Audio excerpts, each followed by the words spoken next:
What is going on, Donut Family Nation? Welcome to the Memorial Day show that there is a terrified little boy out there who has no desire to come on. We'll see if he has the guts. He's been trolling my page like all the trolls do, posting every 5 seconds, and then when I give him a link to the show, he find it. You have the package by the front door and give it to me, please. And he gets scared, and he talks a bunch of trash, and we'll walk you through it. Of course, there's always somebody. Of course, the guy says he's a veteran. I was in the Navy, and I hurt my knee by a doctor. Right. Some people hurt their knee in service, and other people use it as a clever excuse to get out of the military because they don't like what they're doing. Of course, this guy says he's a radio DJ, and a radio DJ who's afraid to call into a show. We'll see. We have fun Memorial Day, Olivia. Oh yeah. We'll see if Homeboy will call in. He's upset because I called him Captain Fluffy. He's upset. That's funny. He's not happy, and that's fine. It's not my desire to make fun of somebody's physical appearance, but when this guy is calling people Trump tards and disrespecting conservatives, and his whole premise is ridiculous. What did you get, Liv? It's my new wrist brace. Yeah, Ethan, that's not it. Dude, you know which one it is? Wait, Ethan, you got to slow down. You almost knocked over a $3,000 camera, okay? So slow down. Cool? When you're in here, we don't run around like craziness, okay? So go and find it. It's the one with the thumb. Hey, it wraps around my wrist, okay? Get your sister to help. Everyone pitch in. Okay, thank you, buddy. What is going on, everybody? Can you open this, babe?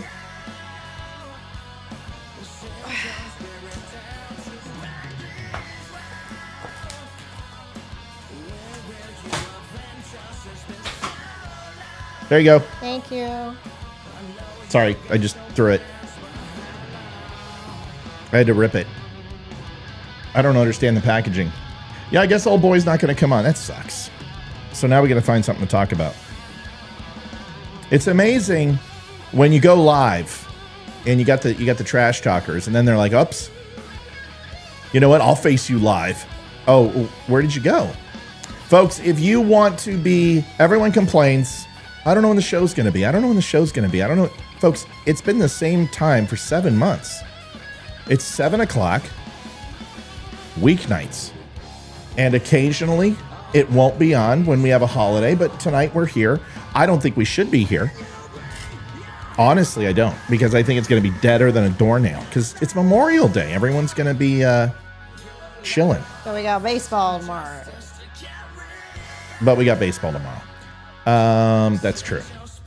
So we're going to see if old boy will show up.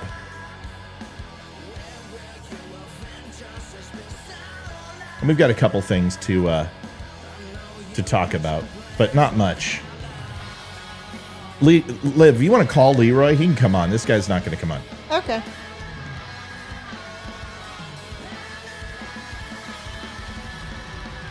Yeah, give him a call.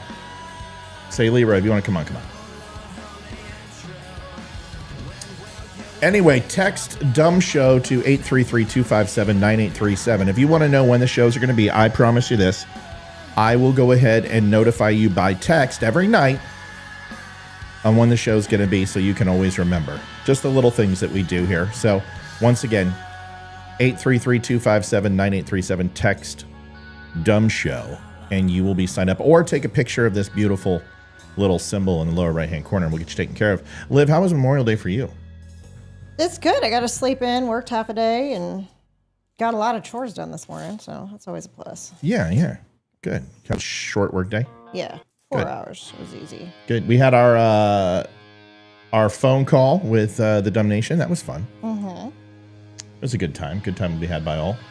How long was that, Liv? Tell us all about it. Hang on 1 second. Why? Because I'm putting my wrist brace on, trying to figure this thing out. It's brand new. So I'm trying to figure it out.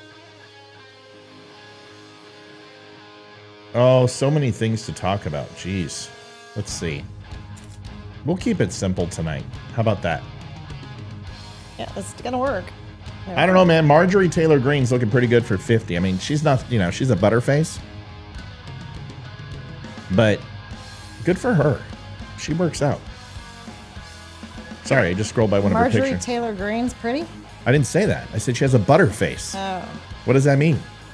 Everything's great. Better face, I guess. Nice body, butterface. Got it. Need to be flexible, people. I just checked during the day for show notices. It's on at 7 o'clock, folks. 7 o'clock weeknights. And if we're not on at 7 o'clock, then there's no show. That's simple. That's simple. Simple.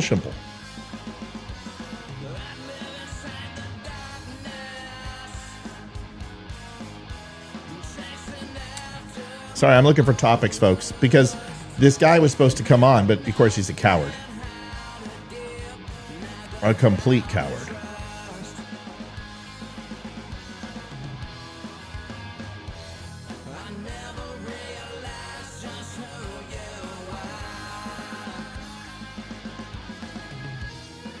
Oh, there's so many things to listen to. I thought Memorial Day was going to be boring, but there's a whole bunch to cover. Taylor Swift is pregnant? What? Hayden would have told us. I'm just like, look, Hayden!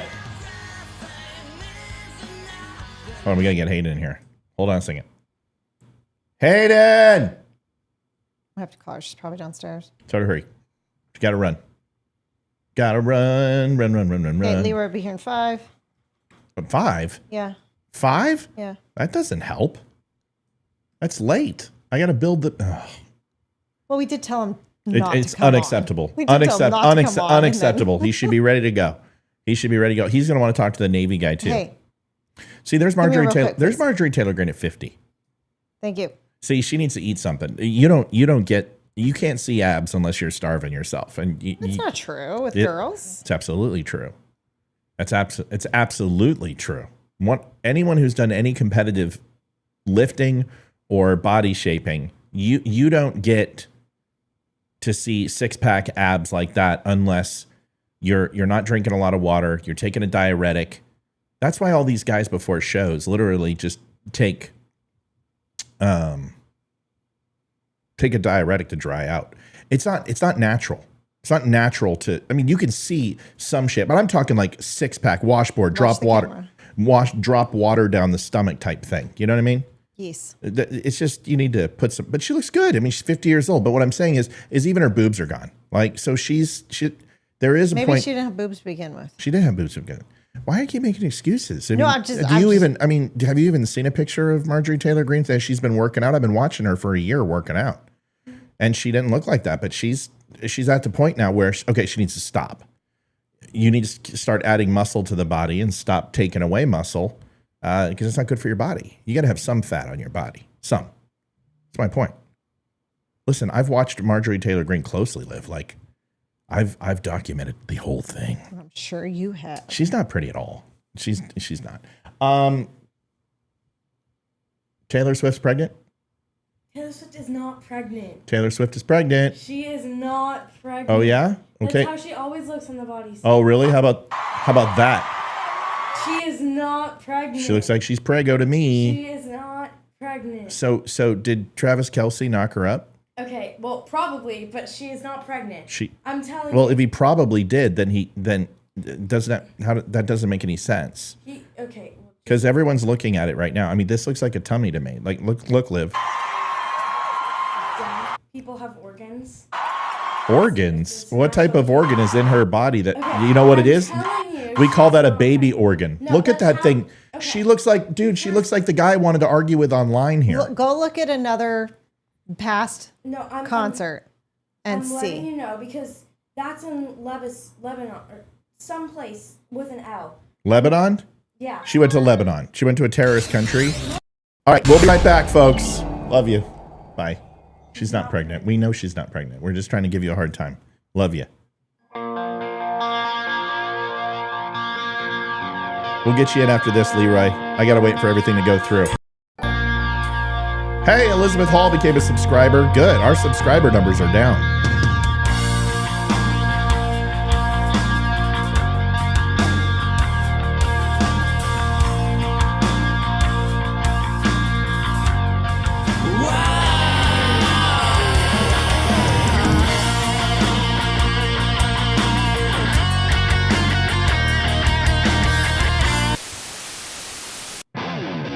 want the truth?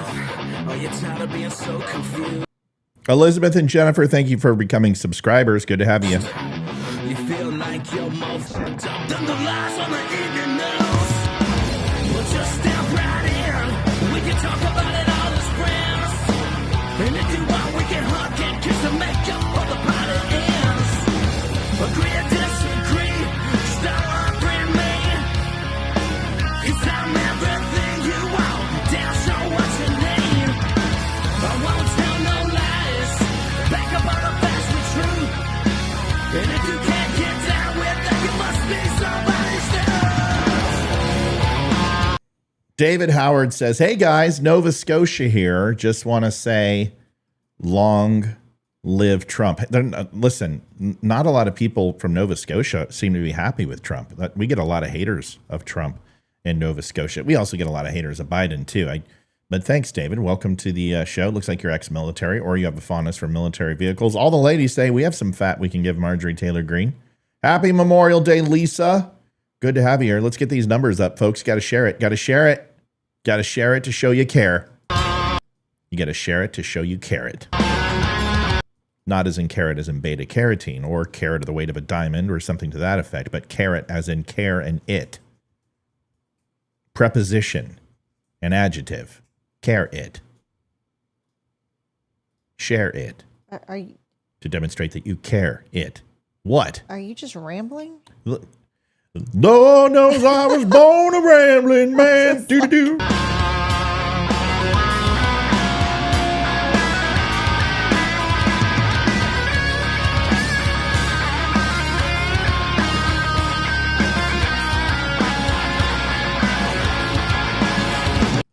Chevelle says, share it, don't ferret. Ooh, that's good. What noise do they make? What the hell was that? Oh my God. It's a ferret, I thought. Okay. Dude, did you have a few shots of whiskey? before Melanie you came on Richardson tonight? says, Olivia Spear, Heller. I don't know what that means. What? Where? Right here, it says, add to broadcast. It says, Olivia Spear, Heller. I don't know what It's that means. supposed to say hello. Oh, Heller. Oh, Heller. it's redneck hello. I got it. Who has a better body, MTG or Laura Trump? I'll take Laura Trump. I'll take me. I'll take Olivia. Olivia doesn't work out at all, and her body's rocking. Smoking. Melanie says, I actually got a notification. We'll get through this someday. A notification. By the way, folks, if you don't know, you can text.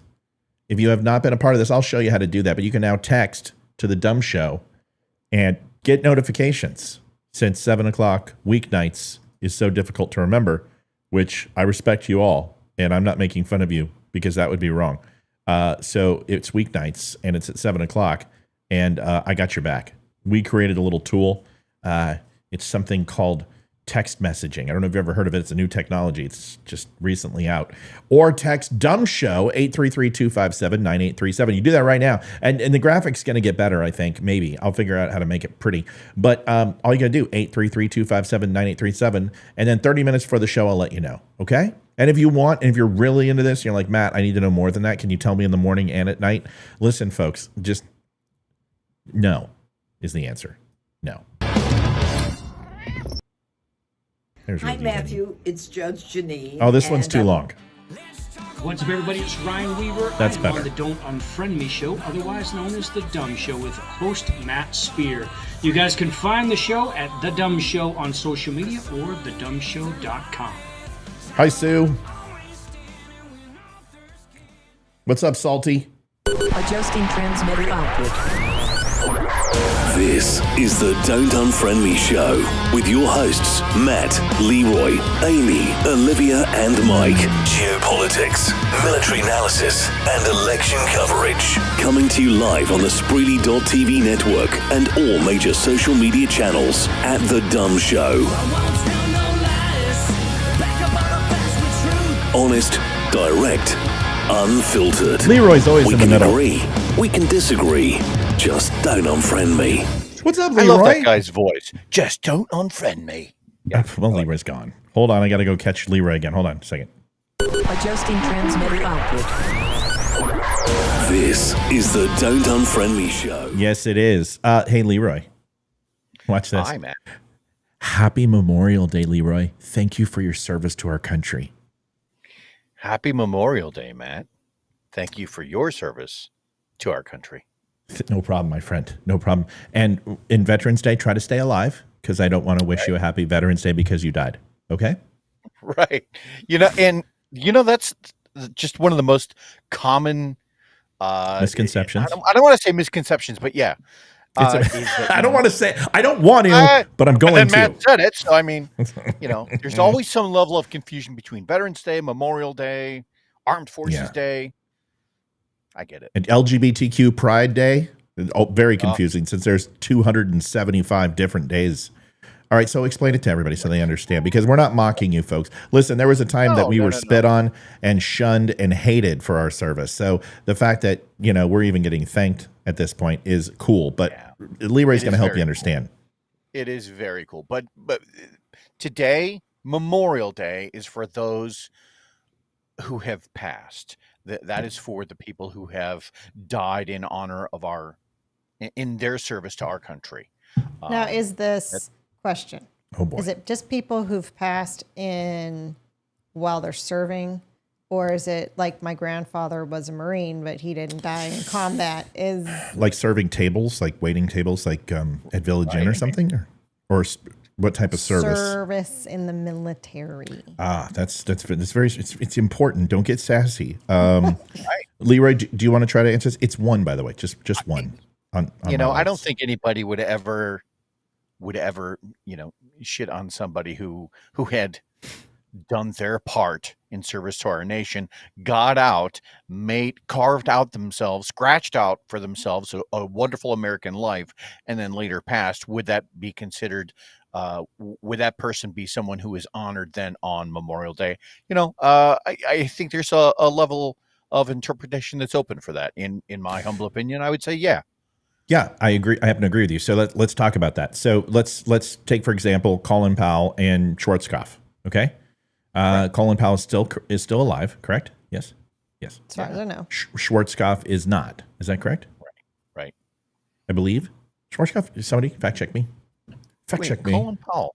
Are we sure he's still? Yeah, because for some reason something, but one of them I thought passed. Colin Powell, Livia Schwarzkopf. Good luck spelling it. Yeah, passed. Colin Powell. Yeah. Yes, he did die. That's right. I knew one of them did. Schwarzkopf's still alive, though, I think. No, maybe not. Let's find out. Norman Schwarzkopf Jr.? Throw a general on that. Show some respect. It says, I don't even know who he is, so. It's like calling Captain Crunch a lieutenant. You got to slap some. He died December 27th, 2012. Okay, so that's right. So they're both gone. Okay, so that is an exact example of we would recognize their service on Memorial Day because they impacted tens of thousands of troops. Right. And although they did not die in a foreign war, it's still Memorial Day. You're remembering someone for their service, and I think it's completely fine to say Schwarzkopf, Colin Powell, or a buddy of yours who passed away, who you served with. Absolutely, 100%. I think that's fine. It's the best way I can describe it. I wish it was called Military Friends Not Forgotten Day or Friends No Longer Present Day, right. Something like that, because it'd be so much easier than Memorial Day. But here's the thing, I guess veteran is in the word military, and Memorial Day isn't directly related just to military. It can be foreign service. It can be anyone who served their country. And it can be, you have Armistice Day overseas. You have Remembrance Day in Canada. This is served across multiple countries. Okay. My flag is at half staff, half mast, or half staff, however you want to say it. Both are correct. Shit. Half staff is usually Marine Corps, Air Force, and Army. Half mast is Navy. Crap. Like captain's mast. Yeah, my flag is still up. Well, it's sunset on Monday, so you're only supposed to have it on Memorial Day up from like, what is it? It's 10 a.m. to 7 a.m. to noon. Okay. Is the Well, then notification I got. We're out there and perform colors, Where We're in compliance. Welcome to the Don't Unfriend Me Show, folks. Here's the dealio. I want to go ahead and thank everybody for donating. It's been amazing. We're on May 27th. We're almost at our goal. We're $59.94 away from hitting our monthly goal, and we're almost 5-6 days early. So if you have not had a chance and you want to say, hey, thanks to the show, we are entirely funded by you. If you want to wait till the end of the show and listen to it and find out if Olivia's worth anything, then absolutely you can take that time. Absolutely worth something. At least that 96 cents. At least. You get a look at my face for 2 hours. That's worth something. Sweetie, trust me, I ain't looking at your face. So linktapgo.com/the dumb show. You can go there. You can tip live and it'll pop up over Leroy's head and say something nice. And if not, I will add it as well. You can also go to thedumbshow.com, pick up some shirts, some hats, some coffee, all that type of stuff. We have all of it. We're branded. Okay, here we go. Let's Leroy, you had something you wanted to talk about. It was very interesting. I saw you link it to me. Well, I mean, I just had a couple of quick observations that I had noticed in the last several months. Right, there's been a bunch of polling data that suggests that things aren't really going that well for the Democrat Party, and in response to that, what we're seeing is a series of headlines. The latest one was about the oil reserves being tapped up to 1 million barrels to help bring down the cost of oil, which is a kind of a dirty, slimy move, really, when you think about it, because it's there to give the illusion. That's French. It's a French for losing. Fragile must be Italian. Right. This is French instead. It's being on a luge in your mind. It's not physically being on a luge. It's daydreaming about being on a luge. Go ahead. I'm sorry, I didn't mean to interrupt. I just wanted to make sure I'm waxing some intellect into our crowd. Oh no, we have to have a little fun, right? I'm not sure. I've never been luging. Is it fun? I don't know. I think I would try it. Honestly, I would. Is there a difference between bobsledding and luging? Is it just the French being assholes and they just can't call it bobsledding? The rock, where you throw the rock down the ice. And that's called curling. And it's not it's called excuse me. It's called a stone, asshole. Right. Stone, not a rock. You uncultured swine.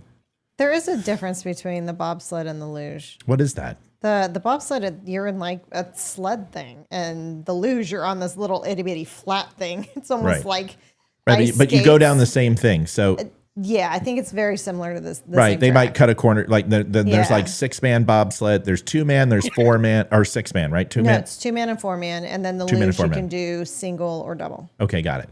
Okay, so double luge. That's right, double. See, I always thought double luge meant something else. I thought it was sort of like Leroy and I underway one time did a double luge, and it was fantastic. Go ahead, Leroy. My beetle stills. My mustache is a little short, and he's twisted up here. Woo. Okay, go ahead.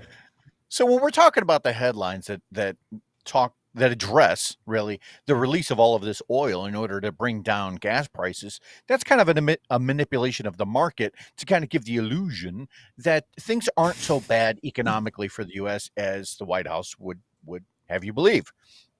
And it's kind of a slimy tactic. And really, when you start looking at the polling data, right, where is he hurting the most? You know, we've talked about how he's losing a lot of the young voters, so he's offering to pay off their student debt. Now that the southern border has become this huge crisis, now we're starting to see in the election year, we're starting to see more headlines of, hey, Biden is sending troops down to the southern border. All right, well, that's because it's an election year and he knows what's up. And then about 2-3 weeks ago at the college, the Moreland College, which is predominantly, black, he's losing a lot of the black vote. So where does he go? He goes to an all black school and tries to, pitch that line. Did he say anything like, if you don't, let me see, if you vote for Donald Trump, then you ain't black? Did he say anything like that this time? I'm just wondering, did he say anything like that or no? I'm trying to recall the speech, but it was rather unremarkable. Did it sound like you got more questions? But I tell you, if you have a problem figuring out whether you're for me or Trump, then you ain't black. I'm sure he said that. I'm sure it went over very well. Yeah, maybe he may have. Did he say this? Poor kids are just as bright and just as talented as white kids. I'm pretty sure he Could have. He did. I'm sure he did say something like that. How about this? Did he? And by the way, you know, I sit on the stand, and it get hot. I got hairy legs that turn that turn blonde in the sun. Ooh. And the kids used to come up and reach in. Did he call anyone a dog-faced pony soldier? He may have. Right. He that's a little tame now. You know, I'm just waiting. You know what I'd love for him to do is just come out and just be like, look at a woman and be like, you fucking bitch. And I'd be like, oh, that's pretty tame. It's pretty tame. The guy, the shit that he has said, and pardon my language, I apologize. I was trying to make it shock value because that wouldn't be shocking compared to some of the things he said. The things he said about 7-Eleven, my hometown is all freaking Muslims work, are Hindus and Indians work at Dots Not Feathers. Work at 7-Eleven. I mean, he said shit that there's no way if Donald Trump said one of these things that it would go over. Sorry. No, you're good. And so I guess that was my point, is that like you can see all of these headlines starting to pop through because of the his failing numbers in the polls. And so that was just yet another observation. Hey, thank you, Thomas. Very, very much. Appreciate that. Go ahead, buddy. Just the fact that, he's getting ready to release all of this oil in order to bring down prices, which is essentially it's an attempt to buy more votes. That's it. So what type of long-term detriment is it to purchase oil from other countries, especially countries that aren't necessarily friends of the United States? Thank you, Victoria. Go ahead.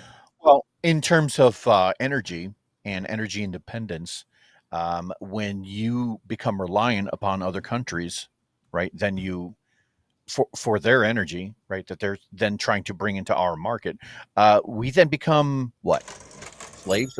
We become in the future what China is right now. Right. Which is completely dependent upon other countries' willingness to sell them energy. And if they don't, well, then guess what? Eventually the lights go out. So that's a problem. That's why Donald Trump was striving for and really hammering home on that campaign promise that energy independence was the way forward. And he's not wrong. And we also don't know where the dollars are going for the oil that is purchased. And that's one of the things when you invest in foreign countries, a lot of the oil that you might see in South America, Iran, etc., is going to go to nefarious means more than likely. So not relying on that. And then also there is a conflict of interest. I mean, the petroleum dollar, which is where Saudi Arabia bases the American dollar off of its buying power for oil, it's a little for us to go ahead and purchase from multiple different countries, whether to drive down or increase the price of oil, which is essentially manipulation of the overall dollar value of the oil. Right. It's a little dangerous, right? So purchasing or producing, you kind of want to do one of the other. And the best way I can describe it is like stocks. It's like selling a stock and then going in and doing a false run, buying up your stock. And then when it gets to a pivotal point where you want to, you can either short it or hold it, depending upon what you know is going to happen when you purchase 1 million shares of it. That's stock market manipulation. We've seen this with GameStop. GameStop is not worth $67 or $96 a share. And you saw about 3 years ago, some guy came in and literally just pumped this thing full of air and got this stock going. And people made millions of dollars. And unfortunately, a lot of people lost millions because the bottom fell out and they were stuck with stock and they kept thinking it was going to come back up. Well, they're doing it. They're pumping this stock yet again. And they're doing it with GameStop and he's going for another run. This is currency manipulation. And this can be done with oil. This can be done with stocks. This can be done with real estate. This is why we need rules and regulations for the lawmakers in the United States, that them profiting from special interest groups or big oil or gun manufacturers, whatever it is, needs to stop because they're ultimately selling their legislation for a price. It's got to end. Anything else on that, Leroy? No. I mean, I think you hit all the big points. The big thing is Cool. just to make sure that the government is in some way not involved with the energy markets, right? They really shouldn't be dictating to the U.S. consumer that you either will or will not have an electric car by the year 2035 or whatever Thank the hell you. his pipe dream is, or that hey, you, Mr. Consumer, you don't get to use this much gas, right? This is not 1973. You don't get to tell us what is available and what is available when it's all about market manipulation. Yeah, I agree. Joel, good to see you. Good to see everybody on this Memorial Day. Looks like a lot of people are looking for some entertainment. Looks like all the bigwigs took the night off, which is great. Liv, what are you laughing at? What do you got? Oh, Shane has decided. Shane, come back. Oh, I thought this was a Walking Dead reference. Was Shane? Oh, that's it. Wrong, Shane. I didn't sleep with her. That sounds like a. No, that sounds like a Sylvester Stallone. Stallone. I know. Yeah. So here's was Shane dead when he was going? Is that why Shane couldn't turn around in the movie? Was Shane dead? I've never seen the movie. That's okay. Leroy, have you seen it? No, I haven't seen it. Okay, if you're both fired. So moving on. Now that we're not gonna, have you guys seen Old Yeller? You haven't seen that either? I've seen it. When I was like 6. I know. I'll God, never show that to the kids. we should show it to the kids. Yeah. He had he nicknamed our show. He nicknamed it Beauty and the Two Navy Squids. That's what he nicknamed it. Beauty and the Two Navy Squids. You weren't in the Navy, Liv. What was he talking about? Anyway, so what Navy was in you? Let's what is your take on Biden showing up at his former daughter-in-law's house 9 days before the anniversary date of Beau's demise? I don't know. I don't know. I think in America, travel between states is completely legal, and if Joe Biden wants to show up to his daughter's house to say goodbye, I don't know. I mean, what's the significance? Right. I don't know. You tell. How about this? You tell me, because I don't know. If my son marries a woman and unfortunately he passes away, I'm going to take care of her the rest of her life, because when he goes, that falls on my responsibility, in my opinion. So she's my daughter. So whether he's gone or not, I'm going to take care of her. So I don't know. To me, unless I'm missing something, it sounds fairly admirable. Unless they have a strained relationship or she wants nothing to do with it. Yeah, but I don't know the personal. Right, unless there's a babysitter in the house, and we know Biden and babysitters. But I mean, if they had kids together, he's got grandkids, so I don't know. Unless he chooses to ignore him. Mel Lowe says, seems weird it coincides with Hunter's trial. Here's the thing. I'm a busy guy, right? So we scheduled this call on Memorial Day. I didn't mean to, but that's just my schedule is just a modicum of complexity compared to Donald Trump and Joe Biden. I will tell you, as a VP, it was very hard not to double book things, not to have important things happen and get pulled away. And Liv will tell you, there were times where I would receive 1,000 emails in a day, and I would get pulled away. It would be a day off, and I'm like, I got to go to work. Mm-hmm. And it would be over. So I don't know. Listen, I don't think everything with Biden is nefarious. I don't think everything has a hidden meaning. I just think sometimes he's the president of the United States, and it is a huge monumental task, considering that he only works from the hours of 9 a.m. to 3 p.m. So that's a tight schedule. So was it when Hunter was dating her that he showed up? Let's see. I don't know. Yeah. And to Matt's point, I mean, just because the president of the United States visits a family member, I mean, is that really? No. Paul's made it clear. Here it is. So Paul says, I believe it had something to do with her testifying at Hunter's trial. But here's the. Let me address that. Can I address that? Do you want to? Yeah, let me address this one. Oh, go ahead. If Joe Biden goes and there is a trial and he preps a witness and tells her to testify something other than what took place, that is a conspiracy of fraud. There is no, listen, it very well could happen, but let me tell you, it wouldn't be Joe Biden who would make that call. Once again, you have homework. I want you to go watch the movie Primary Colors. And essentially, it's about it's John Travolta and it's Emma Thompson. It's about Bill Clinton's presidency in not so many words. If you want to go learn about politics, go watch it. And in there, it's always a lawyer, a family friend who goes and talks to the young lady that Clinton knocked up and tells her to get an abortion. Never Clinton himself. Joe Biden, we know this, and people say, "Oh, he's not that smart." Well, you know what? There are like 20 shell accounts. Republicans still haven't found any trace of the money. They can't bring it back to him at his doorstep. So obviously, Joe Biden has some fairly nefarious means to ensure that when shit splatters, he comes out clean on the other side. I don't believe that he would be so obvious as to make a trip to her house to interfere with Hunter Biden's case. Listen, I always want to rip on Biden, but it just doesn't make this doesn't scream to me as anything, considering that the anniversary of his son's death is right around the corner. I also know Hunter, if I'm not mistaken, diddled her after her brother died. Is that correct? Yeah. It's well, that's used to be normal. I mean, the husband would die and he would the widow would marry the brother. Yeah, but yeah, maybe back in the time when we didn't have teeth.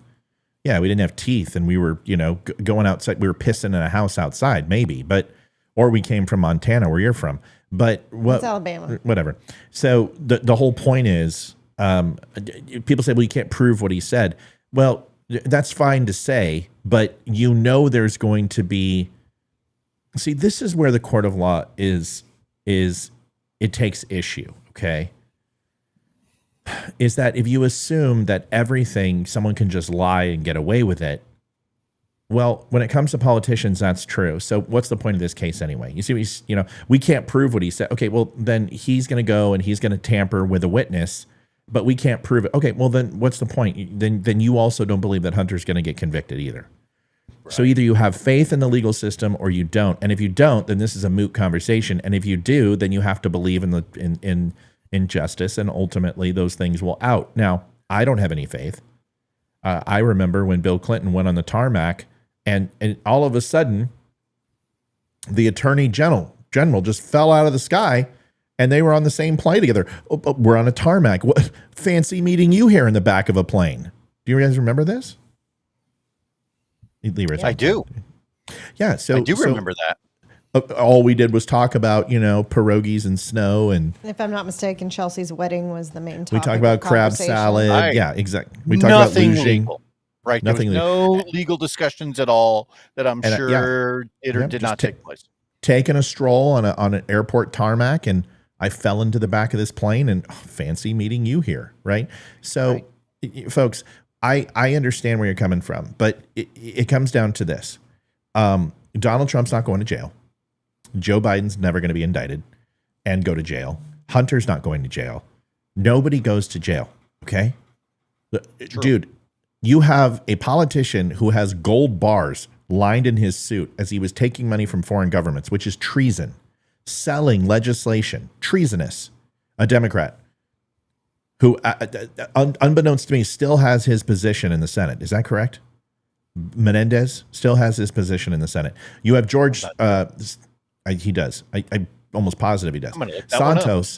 Santos has accusations a mile and a half long, and honestly, I think he's a dipstick. But once again, finally was ousted, but on accusations. I'm not a fan of the guy, but you shouldn't be ousted on accusations when Menendez from New Jersey is lining his pockets with gold bars. You know what I'm saying?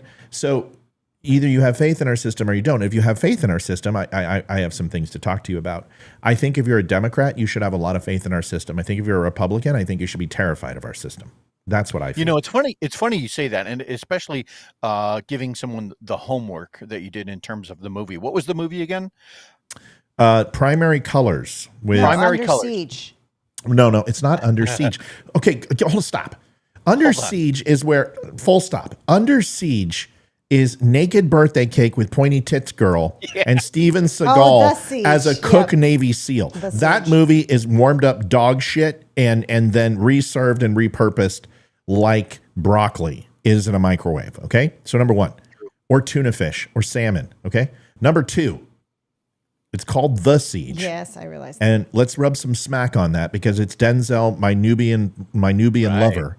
Okay, he's Idris Elba. I'm Denzel. Like I would bend over for Denzel like a guy for a pack of cigarettes in prison. Show some respect. The Siege.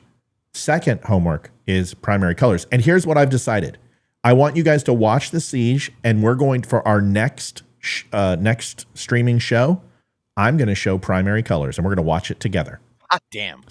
That's going to be fun. The one you didn't show up to again, Leroy? Yeah, sorry. It's okay. Now I did have Even though you said you were going to be there. I did have a point to this, which is when talking about movies like Primary Colors, there are other political movies that are awesome at play, right? If anybody's ever seen Absolute Power with Clint Eastwood or Wag the Dog, right? These are all movies that take some element of politics and kind of show the slimy side of things as if to say, hey, look, this administration shouldn't have been trusted at the time. Well, that's kind of the whole point of politics in general. If you can get to that point where you realize, oh my God, they're all slimy, right? Ultimately, then you will find yourself being self-red-pilled. That was my point. Yeah. I think that's fair. Steven Seagal. People are saying, well, what do you expect from a McDojo Sensei and Seagal? Listen, it's Aikido. What do you want? It's Aikido. Or Hapkido. It's voluntary movements to achieve the ultimate form. It's not designed for fighting techniques. It is assisted tumbling and tossing and essentially an acrobatics dance, and it's about as useless as Tai Chi from a fighting perspective. If you don't have a willing partner, like you take someone with Brazilian Jiu-Jitsu versus Aikido, I'm sorry, that person is going to get wrecked. You could take Shotokan karate, for God's sakes, and wreck somebody with Aikido. I'm not saying that Aikido doesn't have its use. I'm not saying that it's not important, but it is having a willing partner to manipulate their mass and their body against them. Steven Seagal's a putz. Yeah. It looks great on screen. It looks great on screen, but basically it's all pre-choreographed. Right. And then you take a look at, Jean-Claude Van Damme, another person who is a complete freaking, the guy can kick, he's a ballerina. But you want to talk about somebody who is genuine and real, you can take a look at Chuck Norris. No, Chuck Norris. Yeah. Well, yeah, Joe Rogan. Like, you don't want to get kicked by Joe Rogan. You get kicked by Joe Rogan. Plus, he's built like a brick shithouse. Joe Rogan's not a guy I would want to fight, right? You fight him from 700 yards away. But Chuck Norris is fantastic. Michael Jai White. That dude. Yeah, but you look at Chuck Norris. Chuck Norris went down with the Gracie brothers, and he did Brazilian Jiu-Jitsu, and he went down and he found very little. In fact, if I'm not mistaken, now I could be misrepresenting what happened, but I'm pretty sure this is how it was. He was American-based karate champion. He didn't get really lippy, but he didn't find value in it. They invited him down there. He went down there in Brazil, and he got stomped for the entire visit. And his level of respect afterwards was exceptional. He didn't show frustration. He kept at it. He tried hard. He fought with all of his might. But Chuck Norris just got rolled. And so did most people who faced Brazilian Jiu-Jitsu until they learned how to counteract its properties. But Chuck Norris was an American karate champion. But that's like saying a Japanese guy is a Japanese basketball champion, right? So congratulations, you're the best out of 5'6", but now go play against 6'7" and 7'2" and see what happens. Right. But now, you seen? Just out of curiosity, have you seen Blood? You're a huge movie guy, and so Bloodsport. Yeah, no, not Bloodsport. It's a movie by with Michael Jai White called Blood and Bone. If you haven't seen that, I got some homework for you. So okay, Blood and Bone, because unlike you, I only watch what you tell me. In fact, we watched an entire 7 seasons of Survivor off your recommendation, and you still don't watch the shit that I tell you to watch. That's not true. I don't know about that. I don't know. Did you watch Navy SEALs? Yeah. Did you watch SEAL Team? I caught a couple episodes. No, not yet. I watched 7 seasons of Survivor for you, or whatever the fuck that show was. Naked and Afraid, or Alone and Scared, or whatever it was. Alone. 7 seasons. And Naked and Scared? I watched an episode of SEAL Team. Okay. Michael J. White is ridiculous. That guy's terrifyingly scary. He reminds me of what Michael B. Jordan would be if Who's Michael J. White? He was the black gentleman in the great show that we watched about the sheriff. He was the special forces guy. And what was the name of the show where they tracked down the weasel that came out of extinction? And then, remember that show? Yes. Okay, he was the black gentleman right here. Handsome black guy, built like a brick shit house. Oh yeah. This Okay, guy. that was Pickett, Joe Pickett. Yeah, Joe Pickett, which was a fantastic, great show. If you haven't seen Joe Pickett, you're not going to watch it, Leroy, because you know. I'm writing it down. I'm gonna watch the credits. Joe Pickett. Yeah, now I'm gonna have a quiz for you. Now with Joe Pickett, it's not gonna blow your skirt up. It's not a lot of action. It is weird smart. Like it's. Do you remember Northern Exposure, the TV show? How it was funny and unique, but it was a little off and eccentric. It's Northern Exposure with the crime drama, so it's really good. It's a great show. Under. Yeah, like a little off. Yeah, but, not that off. Not Royal Tenenbaums off. Like freaking like you got to be doing LSD to understand it. Anyway, that's a good show to watch. But my whole point is when you look at people like Steven Seagal, I would have fought Steven Seagal in my prime versus his prime with no problem. It's not that I would have won, but I would have fought him. I would have no fear of fighting Steven Seagal in my prime. I would kick the living dog shit out of Steven Seagal now. I would just run and he would be done in 10 yards. And then I just turn around and beat the shit out of him. So I would fight Steven Seagal today. I would fight him in his prime. And I like my chances. I feel pretty comfortable. Michael B. Jordan, very athletic, very muscular, great cardio. Still, I would have fought him in my prime. No problem. Jean-Claude Van Damme, 100% would have fought him in my prime. No doubt. Without any doubt in my mind. But when you look at guys like Michael J. White, you look at Chuck Norris, you look at Horace Gracie, no, I wouldn't even volunteer. No. Because that is the dumbest thing. Going into the ring with Mike Tyson blindfolded. Right. Or it's like going and playing basketball against Jokic and expecting to just do anything. You're talking about a person who is so far beyond your intermediate range that the only thing you could do is possibly accidentally hit them without intention. Right? You could make a complete, just like they say, you can take a guy, an operator, he puts 500,000 rounds down range. You can teach him explosive ordnance. You can put him in a plane. You can make him the most physically aptitude human being in the world. And still some young 12-year-old with an AK-47 can get lucky and kill a SEAL.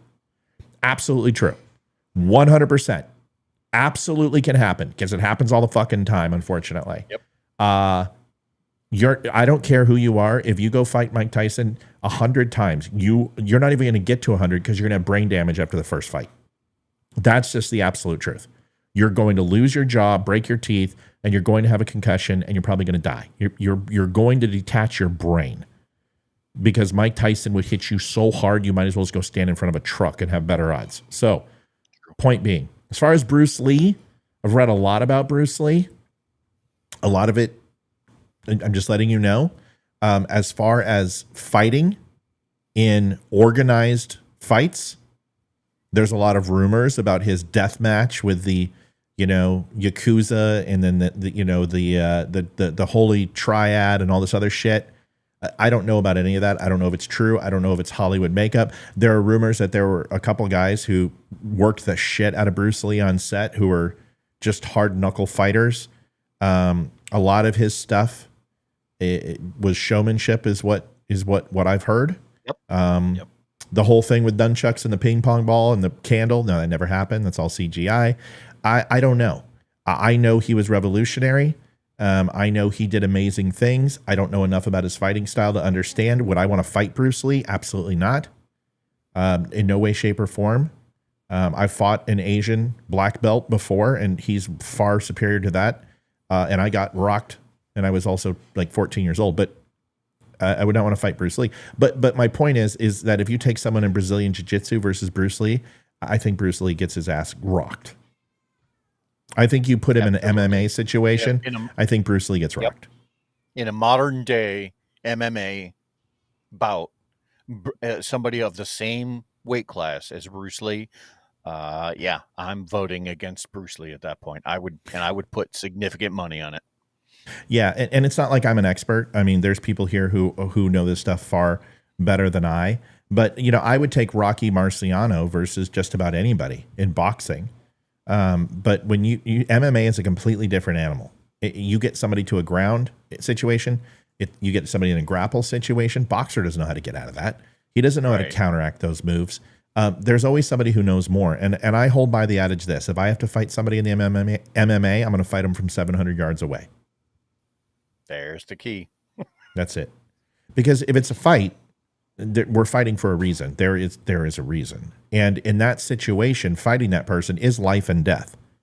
And that's the truth. What is going on in the Spear household, by the way? Why? Both of you have wrist braces on the same hand.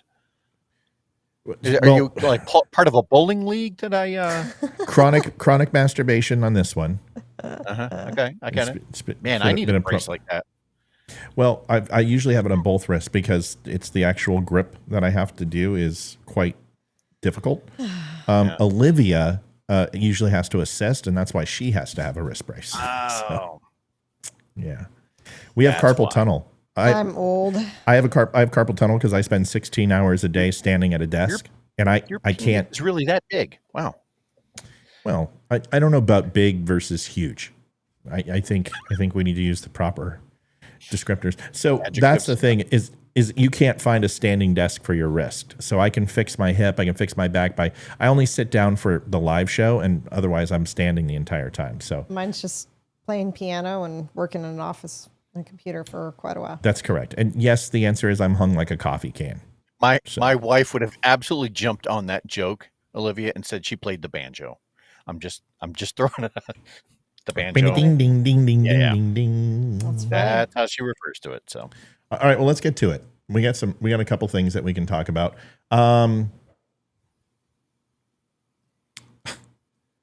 This is okay.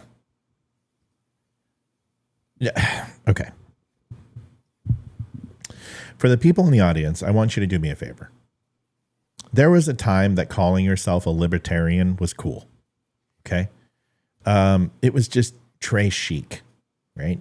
It aligned you with the Constitution. It separated you from the GOP, which found itself moving away from the principles of the party and staying away from the left, who completely have lost their compass on every facet of what they believe in. And it was cool to say, I'm a libertarian. Yeah, I'm a libertarian. I'm a hedgehog porcupine. I'm not a donkey. I'm not an elephant. Right. I have the don't tread on me flag. I'm a libertarian. If you're a libertarian now, you're a dipshit. You're a rebel without a cause. The Libertarian Party. No, man. Hold on a second, dude. Just wait. You. Just no, you're not. Because I don't think you've seen the video. The Libertarian Party had an opportunity to have a national stage. Now, they haven't had this stage since the Tea Party days, when the Koch brothers took it over from Ron Paul. Now, the Tea Party used to be a really cool thing. Amazing. And then the Koch brothers got involved, and Ron Paul walked away because he said, these people are not libertarians or constitutionalists. They're just freaking crazy. And left.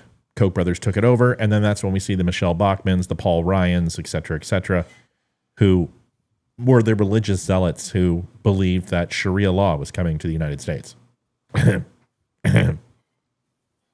Made the Republican Party completely indistinguishable from just the worst elements of the ultra-right.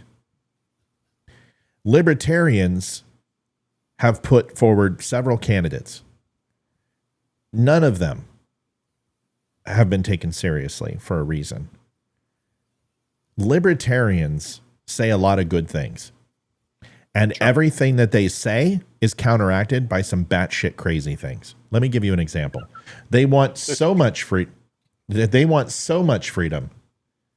that essentially what they're looking for is ultimately anarchy. And I'm sorry, but I don't support it. And I don't think anyone else does. This gentleman right here, with the gay pride flag. Mm-hmm. Oh, this is the guy that was supposed to call into the show that said he was physically fit. Nice tits. Don't ask me what he's wearing.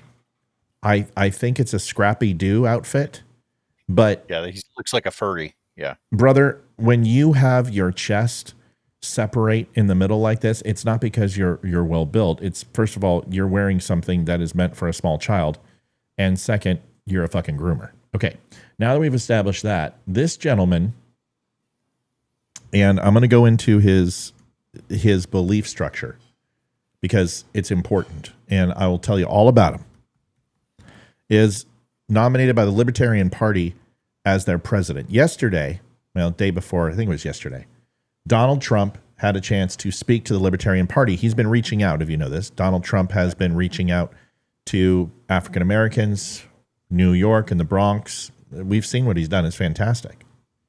This gentleman is named Chase Oliver, and he's the presidential nominee. They booed Donald Trump. They had a national stage to get their voices heard, to have a platform with the Republican nominee and, quite frankly, a very good chance of being the next president of the United States again. And you booed him. Now, I'm going to tell you what a master Donald Trump is here in a second. As you're booing Donald Trump and talking massive shit about Donald Trump in this rally and jeering him, he is owning your entire party, making you look like a bunch of chuckleheads. Then he says one thing and he gets the entire group on his side. Here is what he supports: transitioning children, mask and vax mandates, men and women's sports, and open borders. You just had the single largest opportunity to get your voices heard, and you squandered it. And like Donald Trump said, enjoy your 3%. Because that's all you're going to get. And it's all you'll ever get until your party takes itself seriously. You can't sit here and be the middle when you're recognized as the middle party. It doesn't work. You have to take a stand on certain issues. You have to. Either you believe abortion is wrong or it's right. Either you believe in the Second Amendment without equivocation or you don't. Because some of these things are written in natural and written law. And when it's the right to life, you get that on 3 planes of existence: from a theological standpoint, from a natural standpoint, and as a right that is documented and written in the Constitution, Bill of Rights, and Declaration of Independence. So I'm going to show you a video, and I'm going to show you what happened to Donald Trump so you guys know what's up here and what happened. And listen to this. And I'm sorry, I expected the jackhole to come on and he didn't show up, so I'm behind. Jotting down some thoughts because I understand 1,000% what you're saying, Matt. I would like to give a little bit more examination, not necessarily into this dude Chase, but more so into the Libertarian Party itself. Yeah. Let's do that after this, and I'll address. Yeah. Let's do this. Let's do this after this, sure. So we can all watch it together, and then everyone can have a chance to kind of chat about it. Is that cool?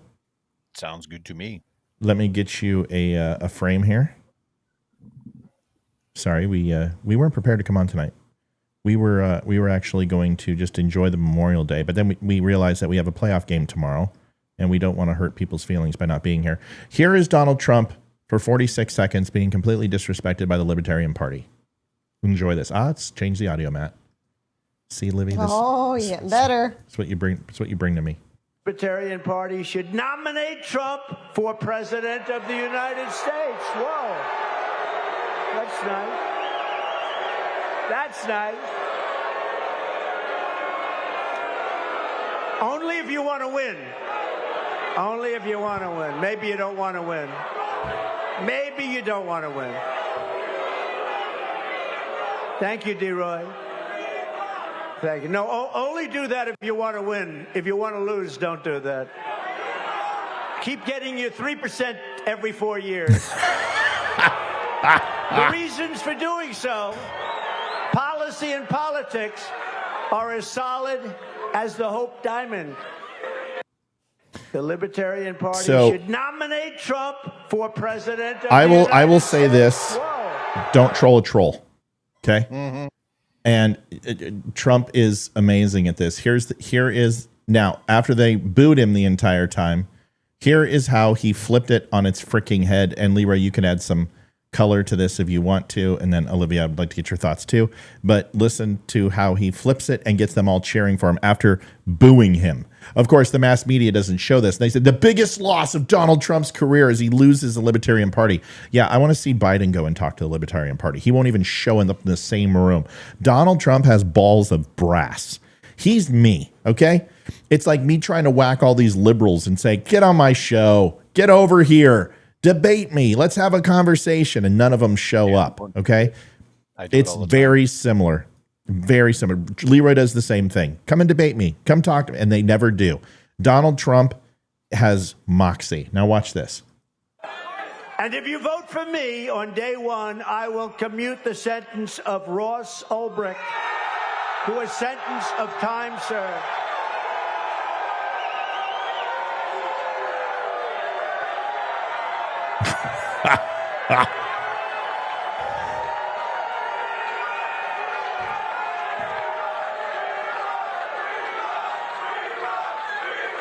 Done. And if you vote for So he's serving life in prison for creating operating darknet market website Silk Road from 2011. He also got the entire crowd on his side by talking about cryptocurrency. Donald Trump did his homework, and I will tell you this, whoever's running Donald Trump's campaign, I feel pretty strong about right now. You guys know I've been ultra critical. I've said hire me for a long time. I feel really strong that the people who are running the campaign at this point are actually, they know what they're doing, because he walked into that room. He knew he was going to get booed. He handled it like a champ. He didn't get all awkward. Biden would have been like, hey, I'll take you out back and I'll beat you. I'll beat you like a red-faced dog, pony soldier, roach. Well, Trump just laughed and insulted them right back, and he's comfortable in his environment, so he's being prepared properly. Leroy, you have a lot of color commentary. Let Liv jump in real quick because we haven't let her talk a lot. Liv, your thoughts on this Donald Trump? Once again, you said about 6 months ago you kind of want to see where he's at. You want to see what he's doing. Where are you at? How are you feeling? Well, I like the fact that he's going into places that he's never gone, going into deep blue cities and states, and you know, trying to get out there and talk to other people. Mm-hmm. And I think it's smart because he knows that a lot of these people are disenfranchised with Biden and the Democratic Party, and they're looking for a change. And I think, you know, seeing it firsthand is a good thing for him. So I think that's very smart of him to do it. And yeah, he definitely seems like he's calmed down. Mm-hmm. He has not mentioned January 6th or a stolen election at all. Thank God. Thank God. Thank God. And he seems more on point about getting his message out again. And his rallies seem fun again.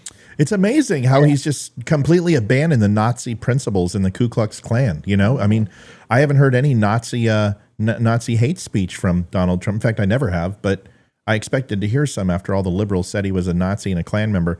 Good take, Liv. Leroy, go ahead, man. I know you got a lot to talk about. I know you are possible. You have some sympathies to the Libertarian Party inside of you. I do. Man. And here's the thing. I will first start off by saying that I believe that the Libertarian Party within itself is an oxymoron. Hear me out. Libertarians believe in individualism. they believe. And to Matt's point, he's absolutely correct, is that a lot of them will go so far as saying, hey, we believe in absolute anarchy, no government whatsoever. I think that's a foolish misstep. I think that you need government, right? And I do consider myself to be kind of borderline. That's how far over to the right that I find myself sometimes.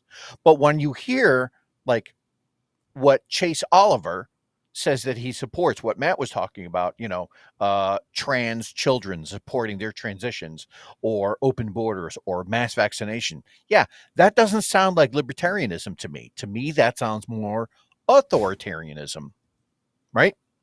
And so I find myself in this weird spot because, again, I believe that the Libertarian Party within itself is an oxymoron. Now, I think that the Libertarian Party has become something other than what it was when I first discovered it. And since then, it's been like this patchwork of just political rejects, basically the love child of those who have been politically disenfranchised, and they don't find themselves in either party. So they just try to align with something that sounds, I don't know, the most extreme in some cases. That's my take on it. I don't think that Trump did poorly at all. I know there was a lot of optics shifting where the Democrats were saying, "Oh my God, listen to this. He's being booed by the libertarians. This is a huge loss." Not necessarily. If you really listen to it and try and take it within context, what you're listening to is the first set of comments. Yeah, he did get a little bit of booze, and then after that, it was like everyone was a little shaky. And it sounded like a mixed bag of people that were either maybe they were some legitimate boos, but there was also a little bit of legitimate supporters that I think were sprinkled in there. And so that left the crowd in a little bit of an odd spot. Thank you, Gracie. That was my take on it. Thank you, Gracie. Leroy, thank you for your take. This goes to Gracie, has a message there, which you can't see because it's too small. But it says, Gracie Tracy says, "Thank you for your service, Matt and Leroy." And is the message that she attached to that. Thank you both so much for doing that. Kyung also decided to stop by and make some purchases to the site.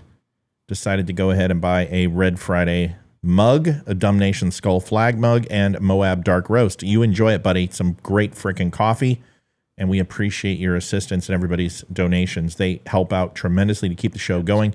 If you want to help, you can go to linktapgo.com/thedumbshow. You can also go to thedumbshow.com and you can purchase clothes, coffee, all that. We're going to be getting some more stuff on there. I'm working on some stuff right now. By this time next week, we should have a bunch of extra stuff. Yes, the fluffy tank top crap that you guys want. I'm working on that.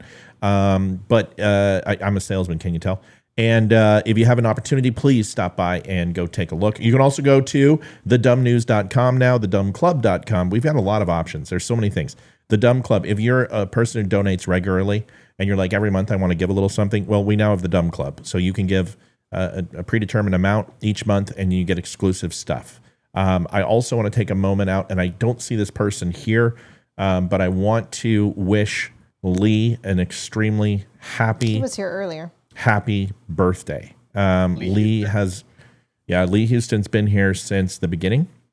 God love him. Almost the beginning. I mean, very, very close. He was one of the first Dumb Club members that we had, but also has been a moderator, very, very much like Amy and Maureen and Kristen and everybody else who just gives tirelessly to the group.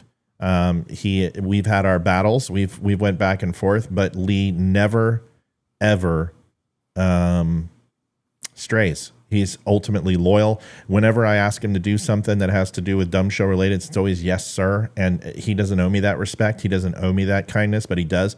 We will be making a video for him. I want to apologize because yesterday is kind of a day that I go dark, and we took some time for Memorial Day weekend, and we missed his birthday yesterday. So I want to wish him a very, very happy birthday. And happy birthday. So there you go. Yes, absolutely. So I hope he hears that if he is here. So your hat, Olivia, I sent it to the wrong address. I got another one. It's on the way tomorrow. Okay, buddy. We appreciate it, Thomas. Thank you. So anyway, once again, we don't do that just for everybody. In fact, we make videos. If you're part of the Dumb Club, you get one a year where we, maybe something cool happens, or you want to post it on your site, or you just want to hear from Olivia and I. We do videos. Leroy I'm sure would be happy if you asked him too. But the point is, we do that, but we also want to try to thank people and wish them happy birthday. So I had everybody add their birthdays to the DUM Club to make sure that they get some love and respect. So there it is, and we will have an official video recorded as soon as we can. So just wanted to let you guys know. Leroy, will the Libertarian Party ever have an opportunity to be a serious contender in a national election? Probably not. Not in the foreseeable future. The way things are now, the two-party system that we have, I don't see that there's enough room. Certainly, there's the possibility that I'm wrong, but I just don't see enough legitimate people looking at the Libertarian Party as a viable option. I just don't see it. Yeah. It's just, first of all, it's funding. I think a lot of it has to do with belief. I don't think that you can get, what you need is 3 or 4 national elections to have 3% turn into 5, and 5 turn into 7, and 7 turn into 12, and 12 turn into 25, and then you can make a push. I don't think the belief it lasts the 4 years for a reason, because the momentum dies because you don't make a push in the legislature, you don't make a push in the local city and state, and you haven't changed it from where it needs to, which is at the grassroots level. You're trying to work your way up and work backwards, which is to change the system at the top level, which it's adverse to change. So that's my point. Yeah, and to your point, when we visualize what the hell the American population looks like in terms of their political leanings on the bell curve, right? You have the bell curve, right? Most Americans are moderates, but the Libertarian Party within itself is a little bit right extreme. So they're never going to have a huge following. They will never be a viable candidate so long as their beliefs that are dictated from the party that again I still see as an oxymoron. So if Chase Oliver still keeps hammering down on these messages of, hey, we want to transition all children or open borders, that's too much of an extreme message for it to be a winning message for the party. Amy, we love you, and Amy, I don't mean to interrupt, Leroy. It's just Olivia walked by and I gave her a kiss and she's like, God, I miss my husband. I miss that kind of affection. Yeah, you're loved. Leroy, I agree with you 120%. I think I'm not bashing libertarians. I'm bashing this woke movement, which is obviously trying to pilfer some of the liberal base. And I think it's an effort and futility. If your party dynamics are strong, you don't have to pull from the left and right. All you have to do is be a true centrist party, and people will come to you. And you're not a centrist. You're absolutely you're the worst parts of the right and the worst parts to the left, which makes you it makes you a shit soup sandwich. That's the Libertarian Party. Ugh. So that's it. Yeah. We also call that diarrhea or the green apple splatters. This is okay. I really appreciate. Hi, Rhiannon. I really appreciate when people go out and they film and interview people. First of all, I think it takes a lot of moxie. I don't do it because I'd probably get in a fight. I'd get in a fight. But what I can't stand is there's one thing I would do. You know what I would do? If I went out and recorded and started talking to people, I would show every single clip. And I'm not going to cherry pick and cut to make myself look smart. I can't fucking stand it when people do that. There's nothing wrong with losing an argument. It doesn't happen very often, so you should embrace it when you do. If you're any good at this, embrace it when you lose because you can learn something. The one thing about Ben Shapiro, people can say a lot about Ben Shapiro, and I have. He's been wrong about a lot. But when he is wrong, he openly admits it and also admits when he loses in a debate. He has been very open about that, and there's nothing wrong with it. It's okay. I can never imagine Charlie Kirk losing in a debate because Charlie Kirk is never wrong in Charlie Kirk's head. But when I look at people like Shapiro, I look at Bill Maher, they can be wrong. This next one I want to show you because I think we're all going to have some thoughts on this. But when you say, and you start, I'm sorry, I've got the wrong thing set up. When you say the following, this Trump cultist was left stunned after I listed off President Biden's accomplishments. Okay. He's not stunned. He's not. First of all, what you're saying discredits everything you're doing. I don't care how good of a debater you think you are. Not everybody debates. In fact, I don't debate. I have a conversation, and that's why people don't come on. They want to play by a certain rule. They want to jump around and spit these fucking random facts at you that they think builds their argument to inundate you to the point you can't respond, and there's nothing coherent. I don't play that game. You make a point, and we are going to dive into that point until we've exhausted it. I will not allow people to move on. I did it with the Groypers. I've done it with every liberal that has come on, and I will not allow it to take place. So when this guy does this, he is a surface level inundator. And instead of okay, well, let's go back and circle back to your first point, and let's have some conversations. Do you mind if I ask a question? That's all you got to say. It completely changes the dynamic and the flow of the argument. But watch this and listen to this. Tell me 3 Democratic policies that you support. Inflation Reduction Act, American Rescue Plan, the Infrastructure Law, the PACT Act, the Chips and Science Act. I think it's good that Biden pulled out of Afghanistan. I can go on. No. Okay, so Leroy, what's the first question you have? Well, what did you tell me about what you liked about the Inflation Reduction Act? What part of inflation was reduced? See, that's a great question. Here's mine. Can you please explain to me how you have benefited from the Inflation Reduction Act as a citizen of this country? Right. Good night. It's over. Because he's not going to be able to say anything. Because the truth is, individuals don't know what the Inflation Reduction Act has done for them, except not reduce inflation. That's true. That's it. The conversation's over. There's nothing left. So please, just face me. Pull me over one day. I have to go outside, which doesn't happen very often. But when I do, I would love for these guys to face me. But let's listen to the rest. Wow. Okay, would you like to talk about the pullout of Afghanistan? Why did you feel bothered that I just listed policies I think are good? Because I think it's great that he lowers prescription drug costs. You don't know enough about those policies. So one of them in the Inflation Reduction Act is capping the cost of insulin for Medicare recipients at $35 out of pocket per month. Yep, that was Trump's. That was Trump. Joe Biden let it lapse and then simply reproposed and extended the new policy and labeled his own fucking title on it.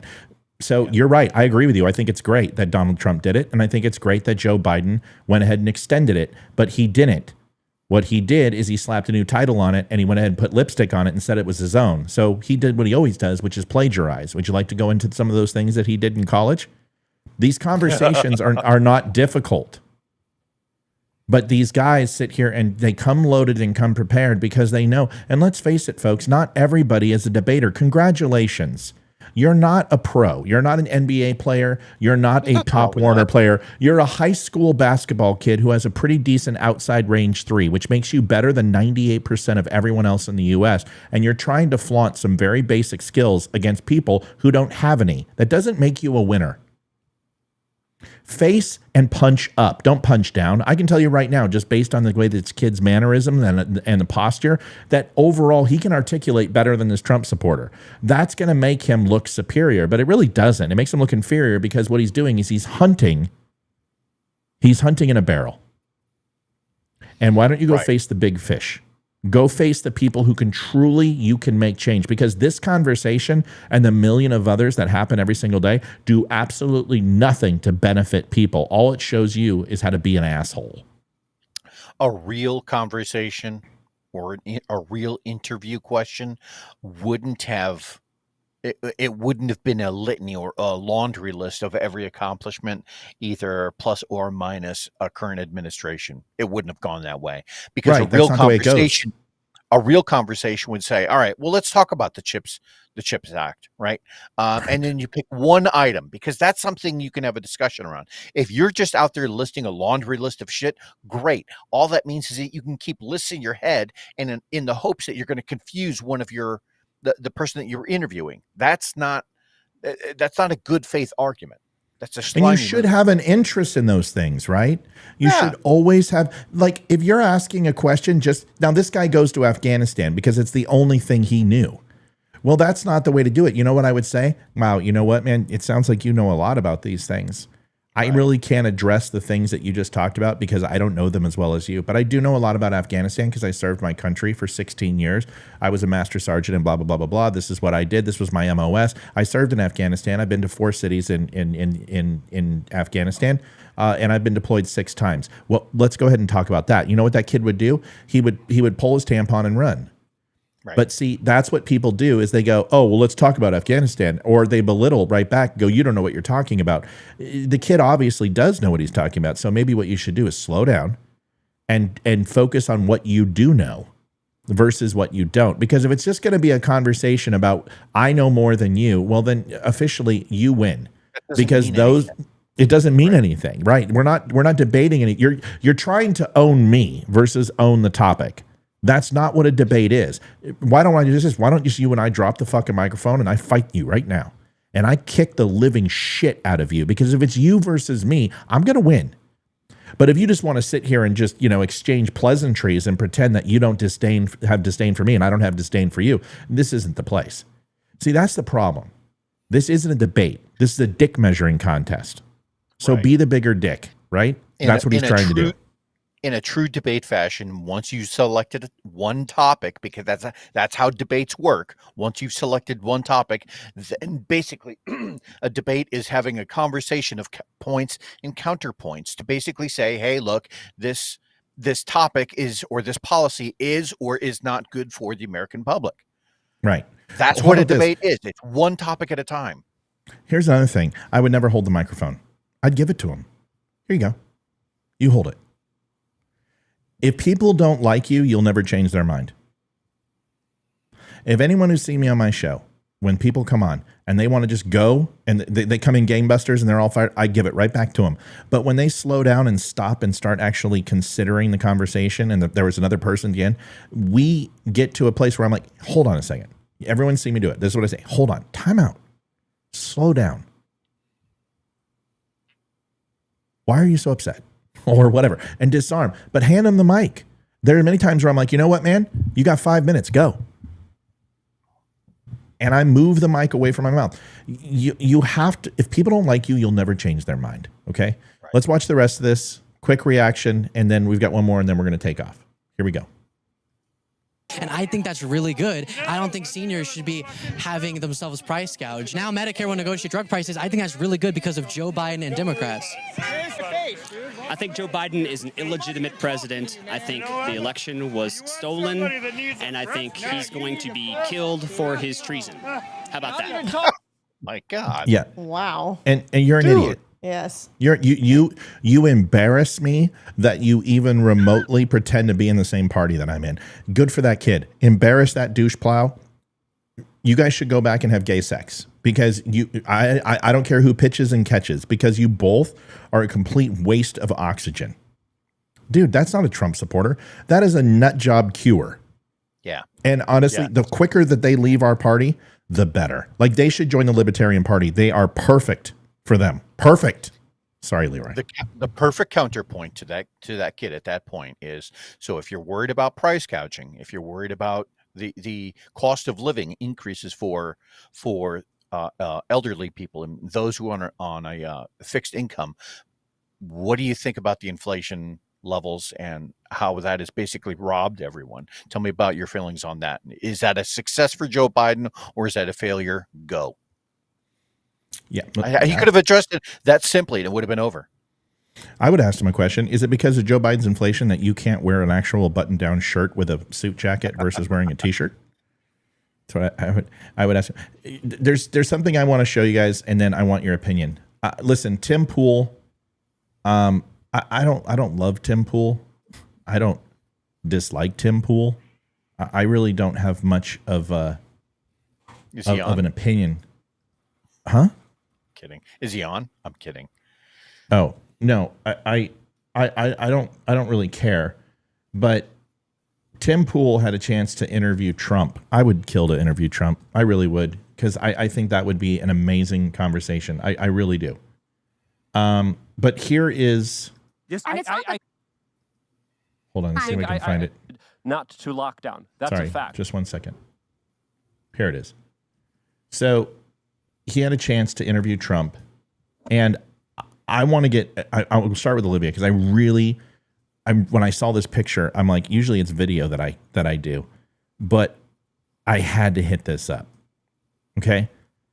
First of all, you're rocking a very expensive set of mics right there. Just the mic stand alone and cables. You're talking well over $1,200. Those are Shure SM7Bs. Olivia's rocking one right now. Okay.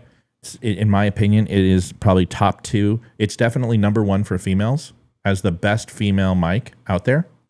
Celine Dion recorded with it. Michael Jackson recorded with it. There might as well be a female. I was just going to say. Fleetwood Mac. And then the RE20, which is this mic, is it's about $100 more than that one. And this is probably one of the best mics for male voices.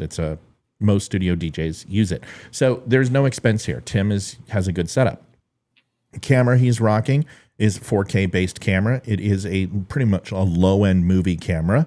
However, it is going to take dynamic video, wide 16:9, 4K. He spared no expense. Okay?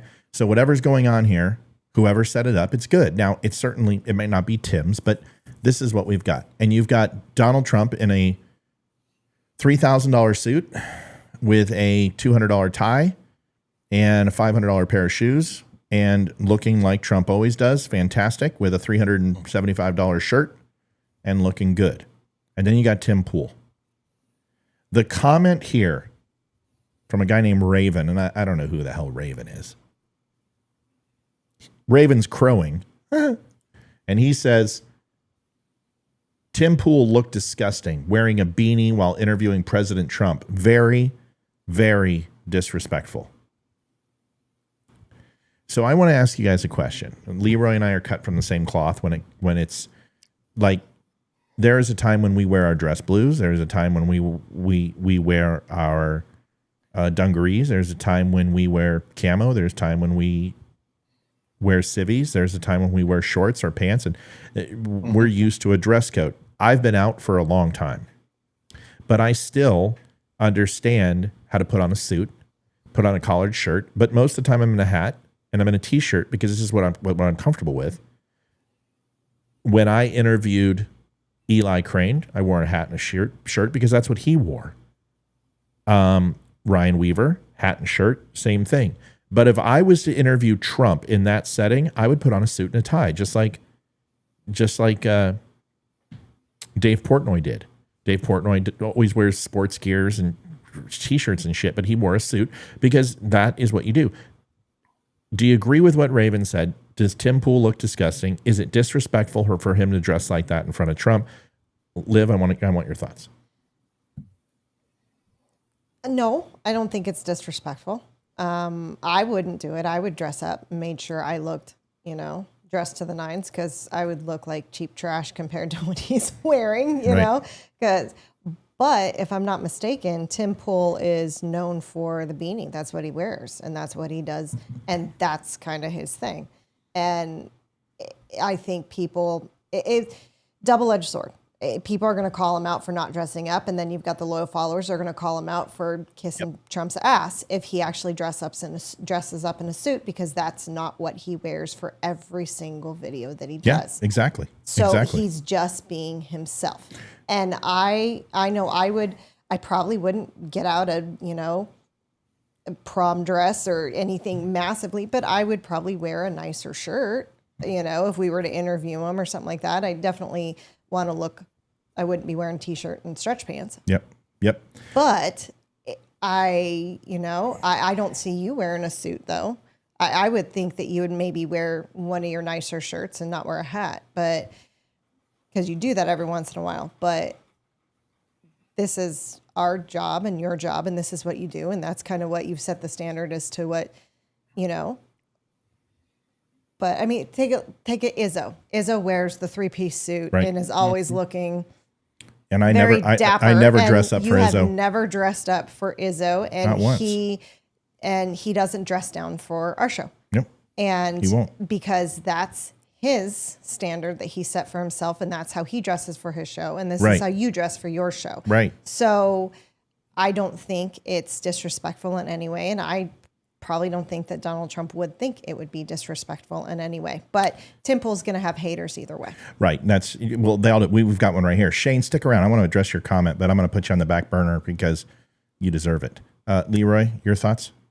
I would second everything that Olivia said, and I would go so far as to say that when they were probably setting this up, because Tim Pool is known for the beanie, is known for addressing his followers in a very specific way. He has an image that he is maintaining. It is his show. So, and this was my point, was that it, in all likelihood, when they finally figured out, oh my God, we can score a Trump interview, there were probably a lot of conversations back and forth of not only the setting and the equipment, but also the attire. Guarantee. And I guarantee you that somebody, if not Trump itself, had said, dress how you would normally dress when you're doing any of your other broadcasts. You asked me the same thing when you came on. You asked me the same thing. What should I dress like? And we've had many people we've interviewed, and they always ask us. Doesn't matter whether I'm on their show or they're on mine. We always get, what should I dress like? It's what I always ask, and they always ask me. Go ahead. And so I think that in setting up that interview, that in all likelihood, Trump's aides or Trump himself probably said, look, we're not trying to change your image. Just dress how you would like to dress, because this isn't about an image thing. We're on your show. You tell us what to do, and we'll, concede that. I think it's trivial, and I think it's stupid, and it's what he's known for. The guy's premature balding. We know that. He wears that beanie, and he's known for it. I don't think he wants to wear it all the time. I think he probably gets sick of it. I think there's days that I get sick of a ball cap, and this isn't my brand, because I can take it off, or I can wear a polo and whatever. It doesn't matter. Dressing up is not the point. The point is the context. Otherwise, Russell Brand would never get a gig. And if you didn't listen to Russell Brand, you wouldn't understand how fucking intelligent he is. Thomas Sowell isn't necessarily the most. He looks like he's from 1970, and he's been stuck perpetually in 1970, and that's how he dresses. But he's an effing genius. Just because you don't like the way somebody looks or they're a little bit awkward, it doesn't mean that they don't have a quality. I can't stand that pretentiousness. Shane is a perfect example of what I'm talking about. If you don't believe that those who have committed serious treason against our country don't deserve to face the punishment specified in our Constitution, then maybe you are dumb. Okay, well, I want to address your comment. Please explain to me how I said people who have committed treason should not be held accountable. I never said those words.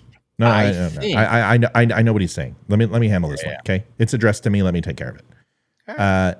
I'm very much aware what you're saying. You're saying because this guy was in a debate and an argument being recorded and decided to go ahead and say, well, nana nana boo boo, stick your head in doo doo. I think Joe Biden is guilty of treason and he's going to be put to death.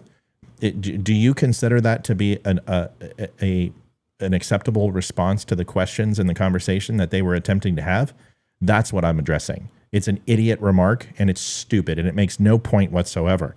Second, when you say to me, then maybe you are dumb, I am dumb. That's the name of the show. It's Don't Unfriend Me. And if you're incapable of spelling the word correctly, which has a B on it, then maybe you should point that mirror inward. The whole point of the DUM Show is to help you understand that it's antithetical to what the title is.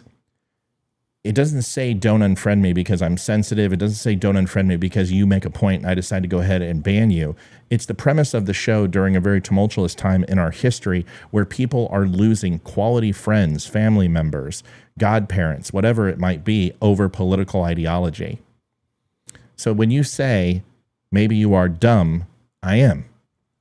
And that is absolutely accurate. If you're trying to use it as an insult, because you don't agree with my stance, that demonstrates that you have some problems with people you disagree with and want to go ahead and resort to insults. So because you said that, I'm going to give you two things. One is that your wife looks like Drew Barrymore. You look like a very happy couple, and go fuck yourself. Since you wanted to change the conversation to the level of idioms that only are essentially guttural, go fuck yourself.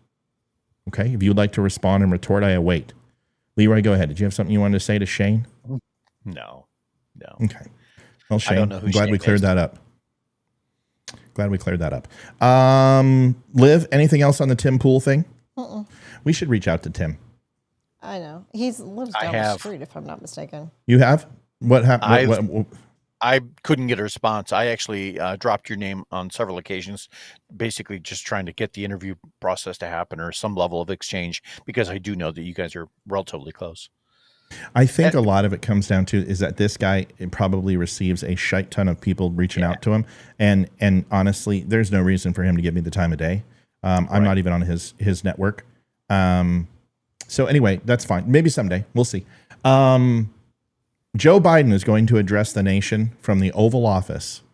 Now, if people don't know this, there are several places in the White House that you would address the nation.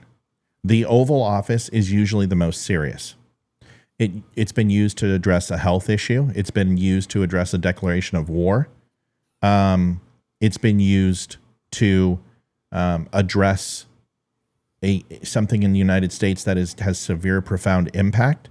The Oval Office is a very special time to use this platform. But Donald Trump is going to address the nation after the verdict of Donald Trump's court case. And it's now been in plans for the last 96 hours. So a week ahead of time, he's going to address the nation.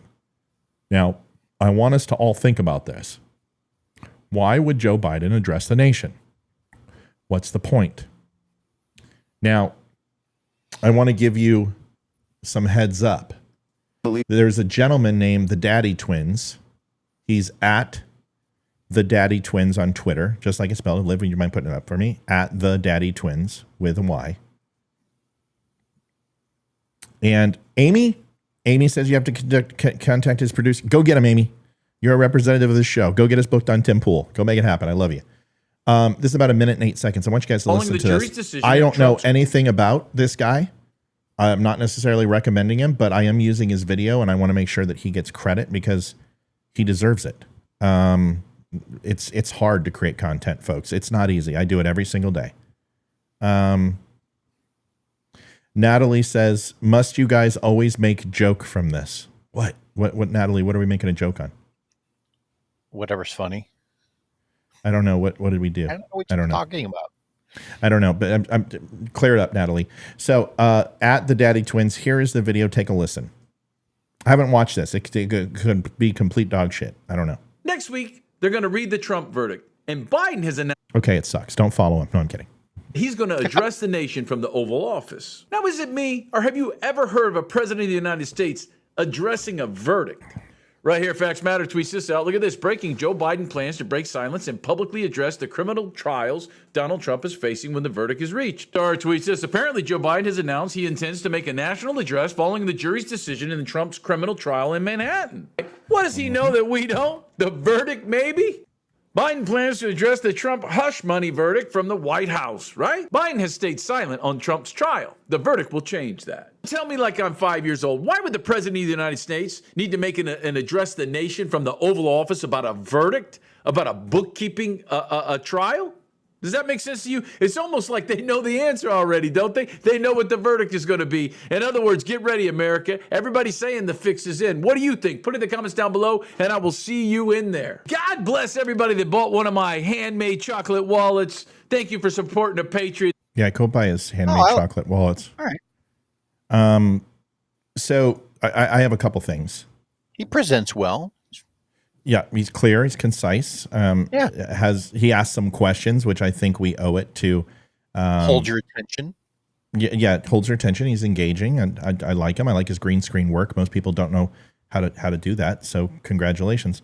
I've got some opinions. Liv, do you have an opinion on this of why Joe Biden would address and I'm going to have the unpopular opinion here. People aren't going to like it, but I'm actually going to defend Biden on this.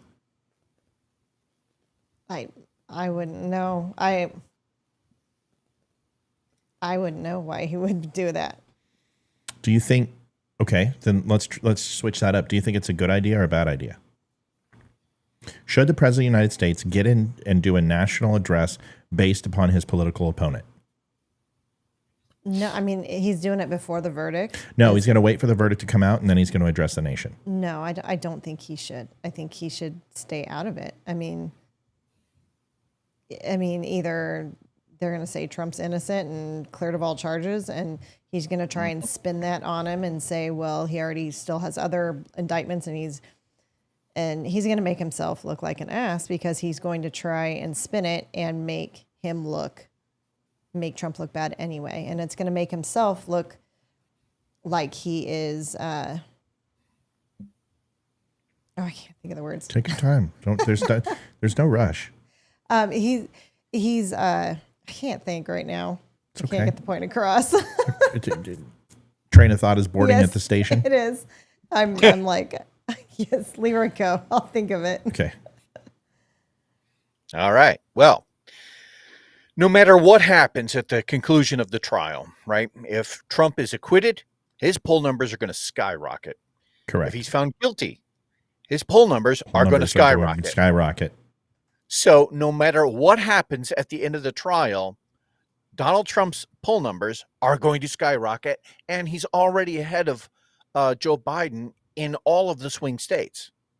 So in some cases within a margin of error, but that's not the point. So by Joe Biden addressing this from the Oval Office post the conclusion of the trial, I think is a very smart move. I think FaceTime, right, and reminding everyone, oh, hey, I am in the White House and am the current incumbent. If he can come off articulate, and if he can basically say, hey, look, no matter what happened during the course of the trial, everyone needs to remain civil, no protesters. If he can get that message across, it's a win. It will help. You're stepping on multiple topics, and I only think there's one answer, but that's very good that you said that because I agree with you. So let's draw this to conclusion, okay? Let's assume, okay, this is going to be hard, that Joe Biden, and Liv, this is for you too, honey. Honey. Yeah, sorry. It's for you too. So when you're done, you have a job. Yeah, Lee just got a tornado warning, told him to go take shelter. Yeah, so I don't think you need to tell Lee that. If Lee is not taking safe. If Lee is not taking shelter versus a tornado warning, then it's called natural selection, and he deserves it. Just telling him stay safe. He can't choose it. It's like telling someone to fly safe. Fly safe. I don't have a choice. It has nothing to do with me. No matter how hard I pray or how hard I flap my wings, if this plane's going down, it's going down. Second, if it's his time in the tornado, then staying safe is not his choice. So, Lee, be good. Dude, get off the show and go save your life. That's the key. All right. So there's a couple. Let's assume that Joe Biden is going to be magnanimous and he's going to do something good. Can we all walk down this path? Sure. Yes. Okay. So let's assume one or two things are going to happen. If Joe Biden is going to do something good with the purest of intent, which I have very, very, very, very, very strong doubts about, but let's assume that he needs to recover from the poll deficits. So the only way he can do that is to look magnanimous. So let's assume option number one is to pardon Donald Trump. Would Joe Biden pardon Donald Trump or do a stay of execution on all the other trials, since all of them are in hiatus right now, and push them and ask all state and local representatives and federal judges to push them until after the election and after the swearing in of the new president? Why would Joe Biden do that? Well, I told you this about 8 months ago, that it would be a very smart move for him to do that. Now he has an opportune runway because one trial is going to be completely done, and more than likely he's not going to be found guilty, which then leaves him the ability to push everything past November. And you essentially cut a leg out from Trump. Trump is using this to be a martyr, and he is garnering a shite ton of support. So if you remove these trials and this witch hunt and political attack and weaponizing of the DOJ, it removes a lot of Donald Trump and allows Trump to be Trump. And I think that's what they want. So if he is going to do it, it would be politically advantageous. Now, here's the problem, is that the left would hit him hard for it, but they have a short-term memory and they're never going to vote for Trump. So let's assume that, okay, once again, Kat, listen to the words coming out of my mouth. This is hypothetical. And to say that he would never do that, I've already made that premise. I'm just giving you the options, okay? Do I think that politically that would be the best thing Biden could do? Yeah, I do. It would be incredible. Because if he wins, then he still has to face his court cases. And you can go ahead and between the point of the election, go ahead and move forward with those cases and put a provision in it that if any of these cases go forward and a felony is achieved, that he would be removed from office. You have some leniency here of how you can put an asterisk on his presidency, but you also have good faith and show that Joe Biden isn't weaponizing. Is that a probability? I would say a 1% chance of that happening. Now, let's go ahead and assume that Joe Biden is protecting America because we know what happens with these court cases. Let's assume that Donald Trump is tried and convicted. Fair enough? There is a very strong belief that the right will riot, that this will be conservatives finally saying, fuck it, we're done. We're going to respond like the left. We're going to burn shit down. And if he's not convicted, you also know what the left is going to do, which is protest and burn shit down. You know this because this is what they do. And when in doubt, burn it. When in doubt, burn it. So Joe Biden could come out before this announcement or right after and say, this is out of control. We're a nation of laws. We're a nation of order. And as your president, whether you agree with me or you don't, I am asking that we all have a clear and level head about what is about to come out, and we act accordingly as Americans and law-abiding citizens. Those are the two situations that I could foresee of why he would do this.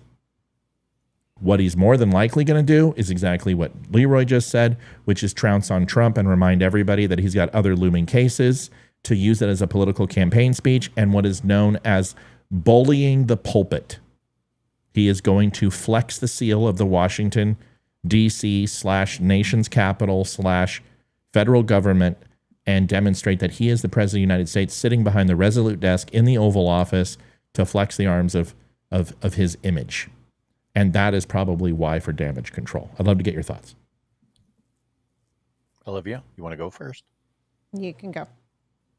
So I love where your train of thought is headed, Matt. And I am just, the moment you said that and we start talking about reminding everyone that this is a nation of laws and the possibility of rioting in either direction, right? And it just hit me 3 weeks ago, we did a show on whatever that jackoff's name, that 13 keys to the White House. Yep. One of those keys was social unrest. And if there is a high level of social unrest, then it is less likely that an incumbent president will hang on to that title. That's correct. And that's the one thing that I told you would be beneficial for him to put all the trials after the election and do a stay of exception. That's when I said that, remember? Yeah, I do. I would be very shocked if, I wouldn't be too shocked if Biden comes out and says, now that we have one of these done, folks, we need to allow this process to take place and justice must be done, but we cannot use it as a tool against our political opponents. I am asking for all of these cases to be pushed till after the election, and either Joe Biden or either myself as president will ensure that they begin again once Donald Trump is not elected as president, or in the case that could be extremely detrimental for our country, and I think would be the biggest mistake Americans could make if Donald Trump does happen to win, he can deal with that as president himself and to do whatever his soul decides. But as president, I will not allow this to interfere with a free and fair election. If he does that, it's really smart politically. And folks, you know that I'm really good at figuring shit out like this. It covers his ass. It covers his ass in a major way, because yes, he's going to lose some left support, but what Donald Trump loses, it hurts his fundraising. It hurts him locked down in New York. It hurts him talking about prosecution. And for 6 months, he has to run on his laurels and run a race based upon what? What's he going to say? Joe Biden's coming after me? No, he's not. Joe Biden just said that he's staying all the trials. What are you talking about? It changes the narrative. Yep. One of the main talking points from the right is that we are seeing the left act as if they are dictatorial, as if they are an authoritarian type entity. And here comes this opportunity to take that bullet away from the right by saying, no, look, we're a nation of laws. Oh, and by the way, you have been forgiven of your sins. That would be huge. And that would leave the right with really no place to go in terms of, maintaining that argument. It's a good point, man. It's just, listen, a point is, if I was in charge of the Biden campaign, it's what I would tell him. What he's more than likely going to do is boast and remind people about the other indictments. That is more than likely. What I'm trying to tell you is Joe Biden is bleeding in the polls. And the only way that he can even remotely have a shot is to remove the narrative that he is politically going after Donald Trump. He's winning. Listen, the economy, surprisingly enough, from the individual standpoint, the economy is shit. But from the collective standpoint, the economy is actually fairly decent. You don't have to agree with that. And I don't care if you do, because the numbers say something different. From a stock market standpoint, from housing demand, from inflation, which is horrible for the individual, but overall valuation of where we're at from an economic standpoint, it's decent. It's not great. Growth is not great. Revenue is moderate, but overall, people who have the money to invest in the United States right now are doing fairly well. The people, unfortunately, which makes up the most of us, don't benefit from that, are taking it in the shorts. It is a false bubble. But on numbers and paper, it looks decent. He can't message this because the American person, you and me, the layman, is getting rolled. Food costs, fuel costs, wages, housing, interest rates, credit card debt. I mean, we're getting killed. So Joe Biden can't even sell that the United States is actually doing fairly well because the individual is getting shellacked. What can he run on? He can't run on the border. He can't run on world peace. He can't run on no conflicts. He can't run on the infrastructure bill because it hasn't done shit. He can't run on energy. He can't run on education. He can't run on healthcare. He can't do college forgiveness because he went against the Supreme Court on that. Folks, what can he run on? The only thing he can run on is to take away what Donald Trump is beating with him every single day, which is prime time on CNN, MSNBC, and every single major network in the morning and at night when Donald Trump walks out and briefs the American public on how his political opponent has him in a witch hunt. And it's working. It's working well. Everyone's so... Cat's like, I'll give you $1,000. I don't want to take your money. I did not, once again, I don't understand why people can't hear me. I didn't say it's what he's going to do. I said it's what he should do. Just like I didn't say that Nikki Haley should be Donald Trump's vice president. I said he should. She should. I didn't say she will. There's a difference. What's good and what happens are two different things. No, I'm not trying to tell you to vote for Biden. Oh my God. Why is this so hard? Can someone help me? What's the comment? I still wouldn't vote for Biden. I'm not telling you to vote for Biden. What are we talking about here? We're trying to analyze why Joe Biden is having a press conference, and I'm giving you your options, and everyone's here like, he won't do that. He won't. I didn't say he would.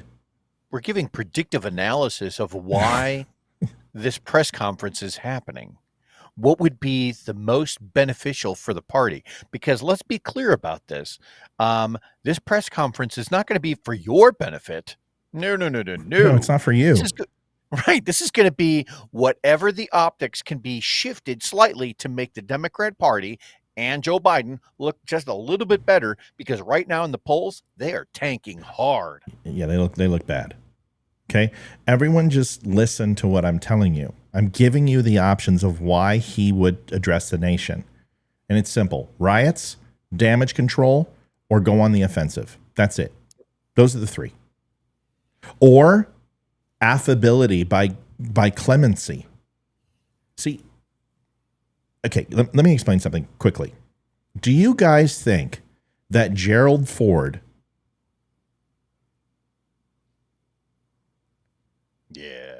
did what he did for Nixon out of service by pardoning him? Does anyone think he did it? No. Why did he do it? Because it sets precedent. I will tell you this right now. Is there a reason why Donald Trump didn't go after Hillary Clinton? Yeah. Because he didn't need to. I will let you know that Joe Biden more than likely will do the following when he leaves office. He will pardon Donald Trump, and at the same time, he will pardon Hunter Biden and himself. Man, wouldn't that just be the shit? That would just like... That's what he would do. Just put the fuse out on so many bombs. That's what he would do. He would just... And why? It stops everything. It stops... Democrats have opened up Pandora's box, and they are shitting a purple Twinkie. They have overestimated the hatred for Donald Trump and the ultimate fucking failure of Joe Biden's presidency. People don't like Biden because they failed him, and they like Trump for what he did for the country. They don't like Trump because of his personality, and they hate fucking Biden too because he's a failure and his personality was a lie. There's two strikes against Biden. They're looking at Trump's results, and Biden's going, we were better off. We were better off in COVID than we were with Biden. Yeah. But I hate Trump. But you know what? I fucking hate Biden now too. Maybe we should bring Trump back in. Well, and there's quite a bit of that is as much as Biden is unlikable right now, Kamala, and she hasn't had, I've seen no good polls from this. And I want to say that I recently saw, there was a poll, who did I see that from? It was, oh, crap, maybe I didn't grab the screen grab of it that I thought I did.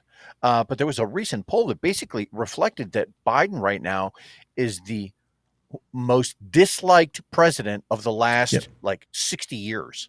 No, he's like ever. Ever. Yeah. 37% ever.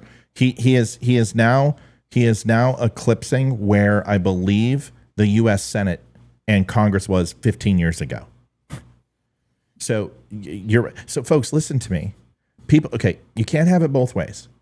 So here, this is where I come into the show and I okay, either he's a puppet and a stooge and everyone tells him what to do, or he's an independent thinker. So you guys are talking out of both sides of your mouth. People are like, one of those. I'm listening. I'm just saying. And then someone says, he's such an arrogant ass. He can't let himself do that. So either he's a puppet. So he has individual thought, or he's a puppet. Which one is it? Because if you're a puppet, you always have the strings on you. You're always a puppet. You're controlled. So if he's controlled, or he's an independent thinker, and there it loses the puppet narrative. You can't have it both ways. So what you're doing is you're talking out of both sides of your mouth. If he's a puppet, it most assuredly can happen. And if he's an independent thinker, it most assuredly can happen. Because I'm letting you know, there are a couple things that Biden has done very well against Trump in the first 2 years. He didn't say anything and let Trump be Trump. When Trump was talking about J6 and Trump was talking about voting, Joe Biden just shut up. He didn't say a word. He let Trump hang himself. And America repudiated Trump. Whether you like that or not, that's the truth. His likability numbers went down to 41%. He was polling horribly. He had no swing state revival. He had no path to the electorate. I showed it to you. It was going to be an ass whooping. It was going to be an absolute shellacking. Then what happened? Like I told you, Trump needed to shift. Trump needed to stop selling NFT trading cards. He needed to stop doing WWE videos. He needed to stop doing bullshit on Truth, shut up and start running and talking about his policies. The moment he did that, his numbers went up. Then Biden decided to flex and release the full Department of Justice on him. And the last 2 years, he has been under scrutiny and magnifying glass. Now, at first, it didn't help Trump. It actually hurt him.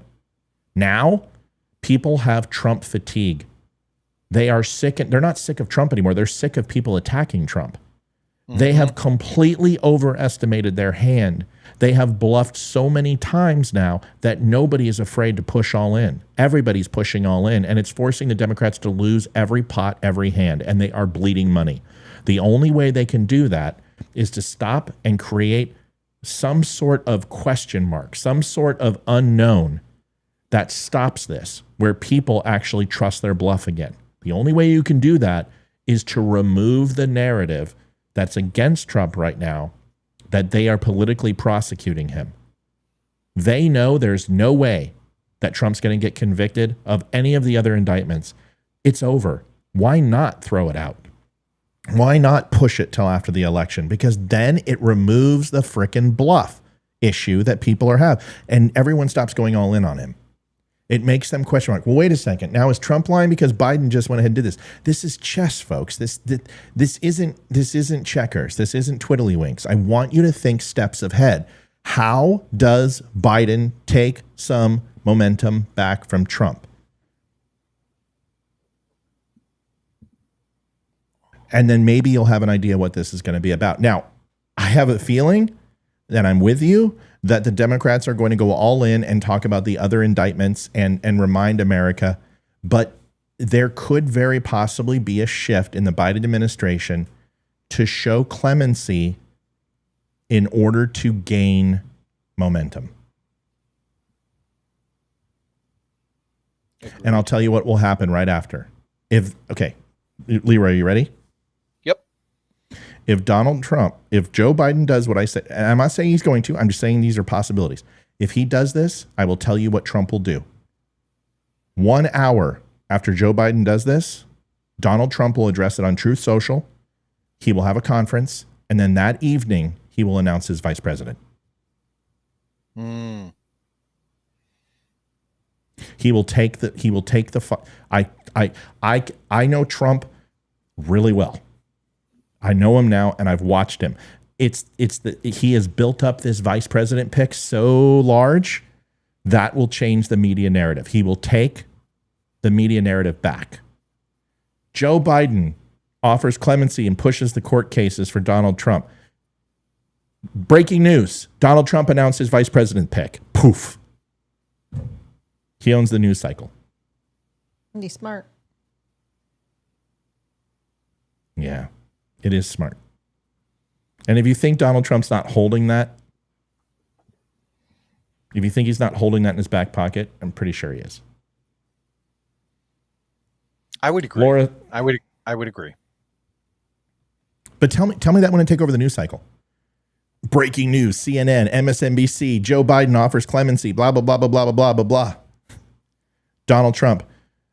You know what? Now it's time to make America great again. Now that the witch hunt is finally over, now that they're not coming after me anymore, now see that it's not going to work because Trump will just continue to hammer it. Don't you guys remember when they tried to release the courts, then admitted they were wrong and then pushed everything back? Don't you remember when it backfired on them? I do. It's just not going to work, man. The Democrats have fucked themselves beyond reproach. The narrative is out of control. All right, that's enough. Leroy, you get a minute. Well, first of all, happy Memorial Day to everyone. It was an amazing show. I am honored to the people that come up to me and that thank me for my service. But I would remind everyone, this is a day to remember those who have passed. I like to still count myself amongst the living, at least for another couple of years.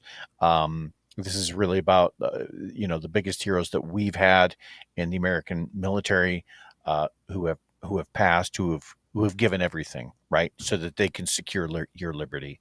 That's all the time I need. Just thank you to everyone. I'm going to let Liv wrap it up. Memorial Day, it seems cliche.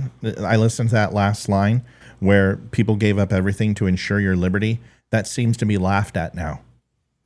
I can't tell you how many times I've seen it posted on Twitter or Facebook, and people are like, yeah, by supporting Israel and killing Palestinians. And, the one thing that we could always ensure is that veterans, once we learn from Vietnam and Korea how we treated them, that we were never going to make that mistake again. And we did it in Grenada. We did it in Iraq. We did it in Afghanistan.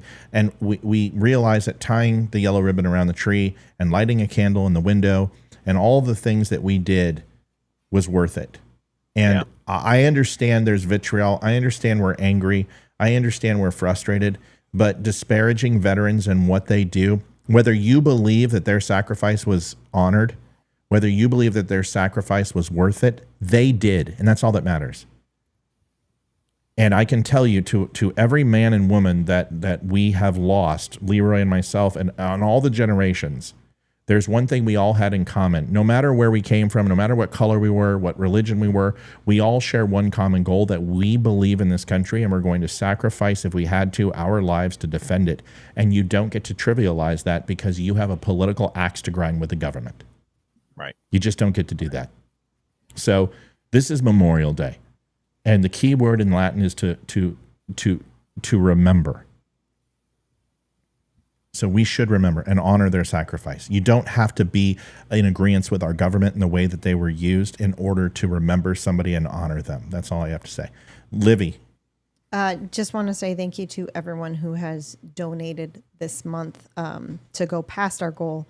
I'm very humbled and appreciate every cent that you guys have done and given us. It is going to keep us going for another month at least.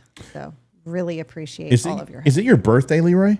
No, I think people, when we were saying happy birthday, Lee, somebody accidentally put Leroy and it just kind of spread like wildfire. Yeah. No, mine's not until November, folks. Yeah. So, all right, folks, listen, thank you for all you do. If you have not had a chance, you guys can follow us if you have not done it. You should. You can also now text. If you are one of those people that are like, when's the show? And you can't remember that it's weeknights at 7 o'clock, you can text DUM Show to 833-257-9837. You can text that, and then every night before we go on, I will give you a 30-minute update of when we're going to be on 7 o'clock, weekdays, a reminder.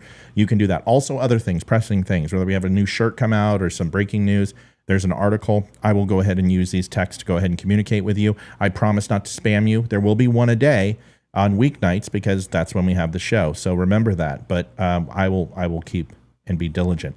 If you've not had a chance, go to linktapgo.com/DUM Show. You can donate to the show. Keep it on. Keep it free by donating to the DUM Show there. Last but not least, we also have the DUM News, which we do daily news, and it is great. We will start that back up tomorrow after Memorial Day, and you can also go to the store anytime you want by going to thedumshow.com, picking up some great stuff. Folks, thanks for watching. Leroy, thanks for being on tonight. Happy Memorial Day.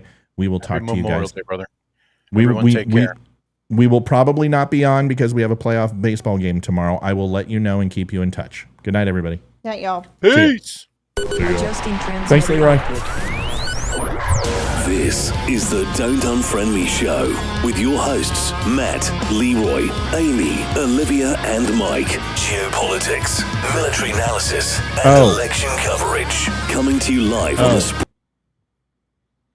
There is a clone account out there called the Don't Unfriend Me Show. How you know is it'll say 190,000 followers. Below it, it'll say like 41 friends or 50 friends. Okay? That account is fake. Do not join it. Simply report it as fake and block it. Make sure you don't do mine. Okay? It's the Don't Unfriend Me Show. There's people who are trying to take money. They actually tried to con one of my listeners out of $10,000, said Olivia was in danger and she needed $10,000, cloned Olivia's account. And this person almost gave that scammer the money. No joke. Scammer asked us, or excuse me, one of our listeners asked us, and we went ahead and quashed it. Please do me a favor. Find out if you're following the Don't Unfriend Me Show or at the DUM Show. At the DUM Show is the only official Facebook account, and at the DUM News. Those two. Everything else is fake. Or Matthew Spear, which is my main account. Thank you. Act accordingly. Good night.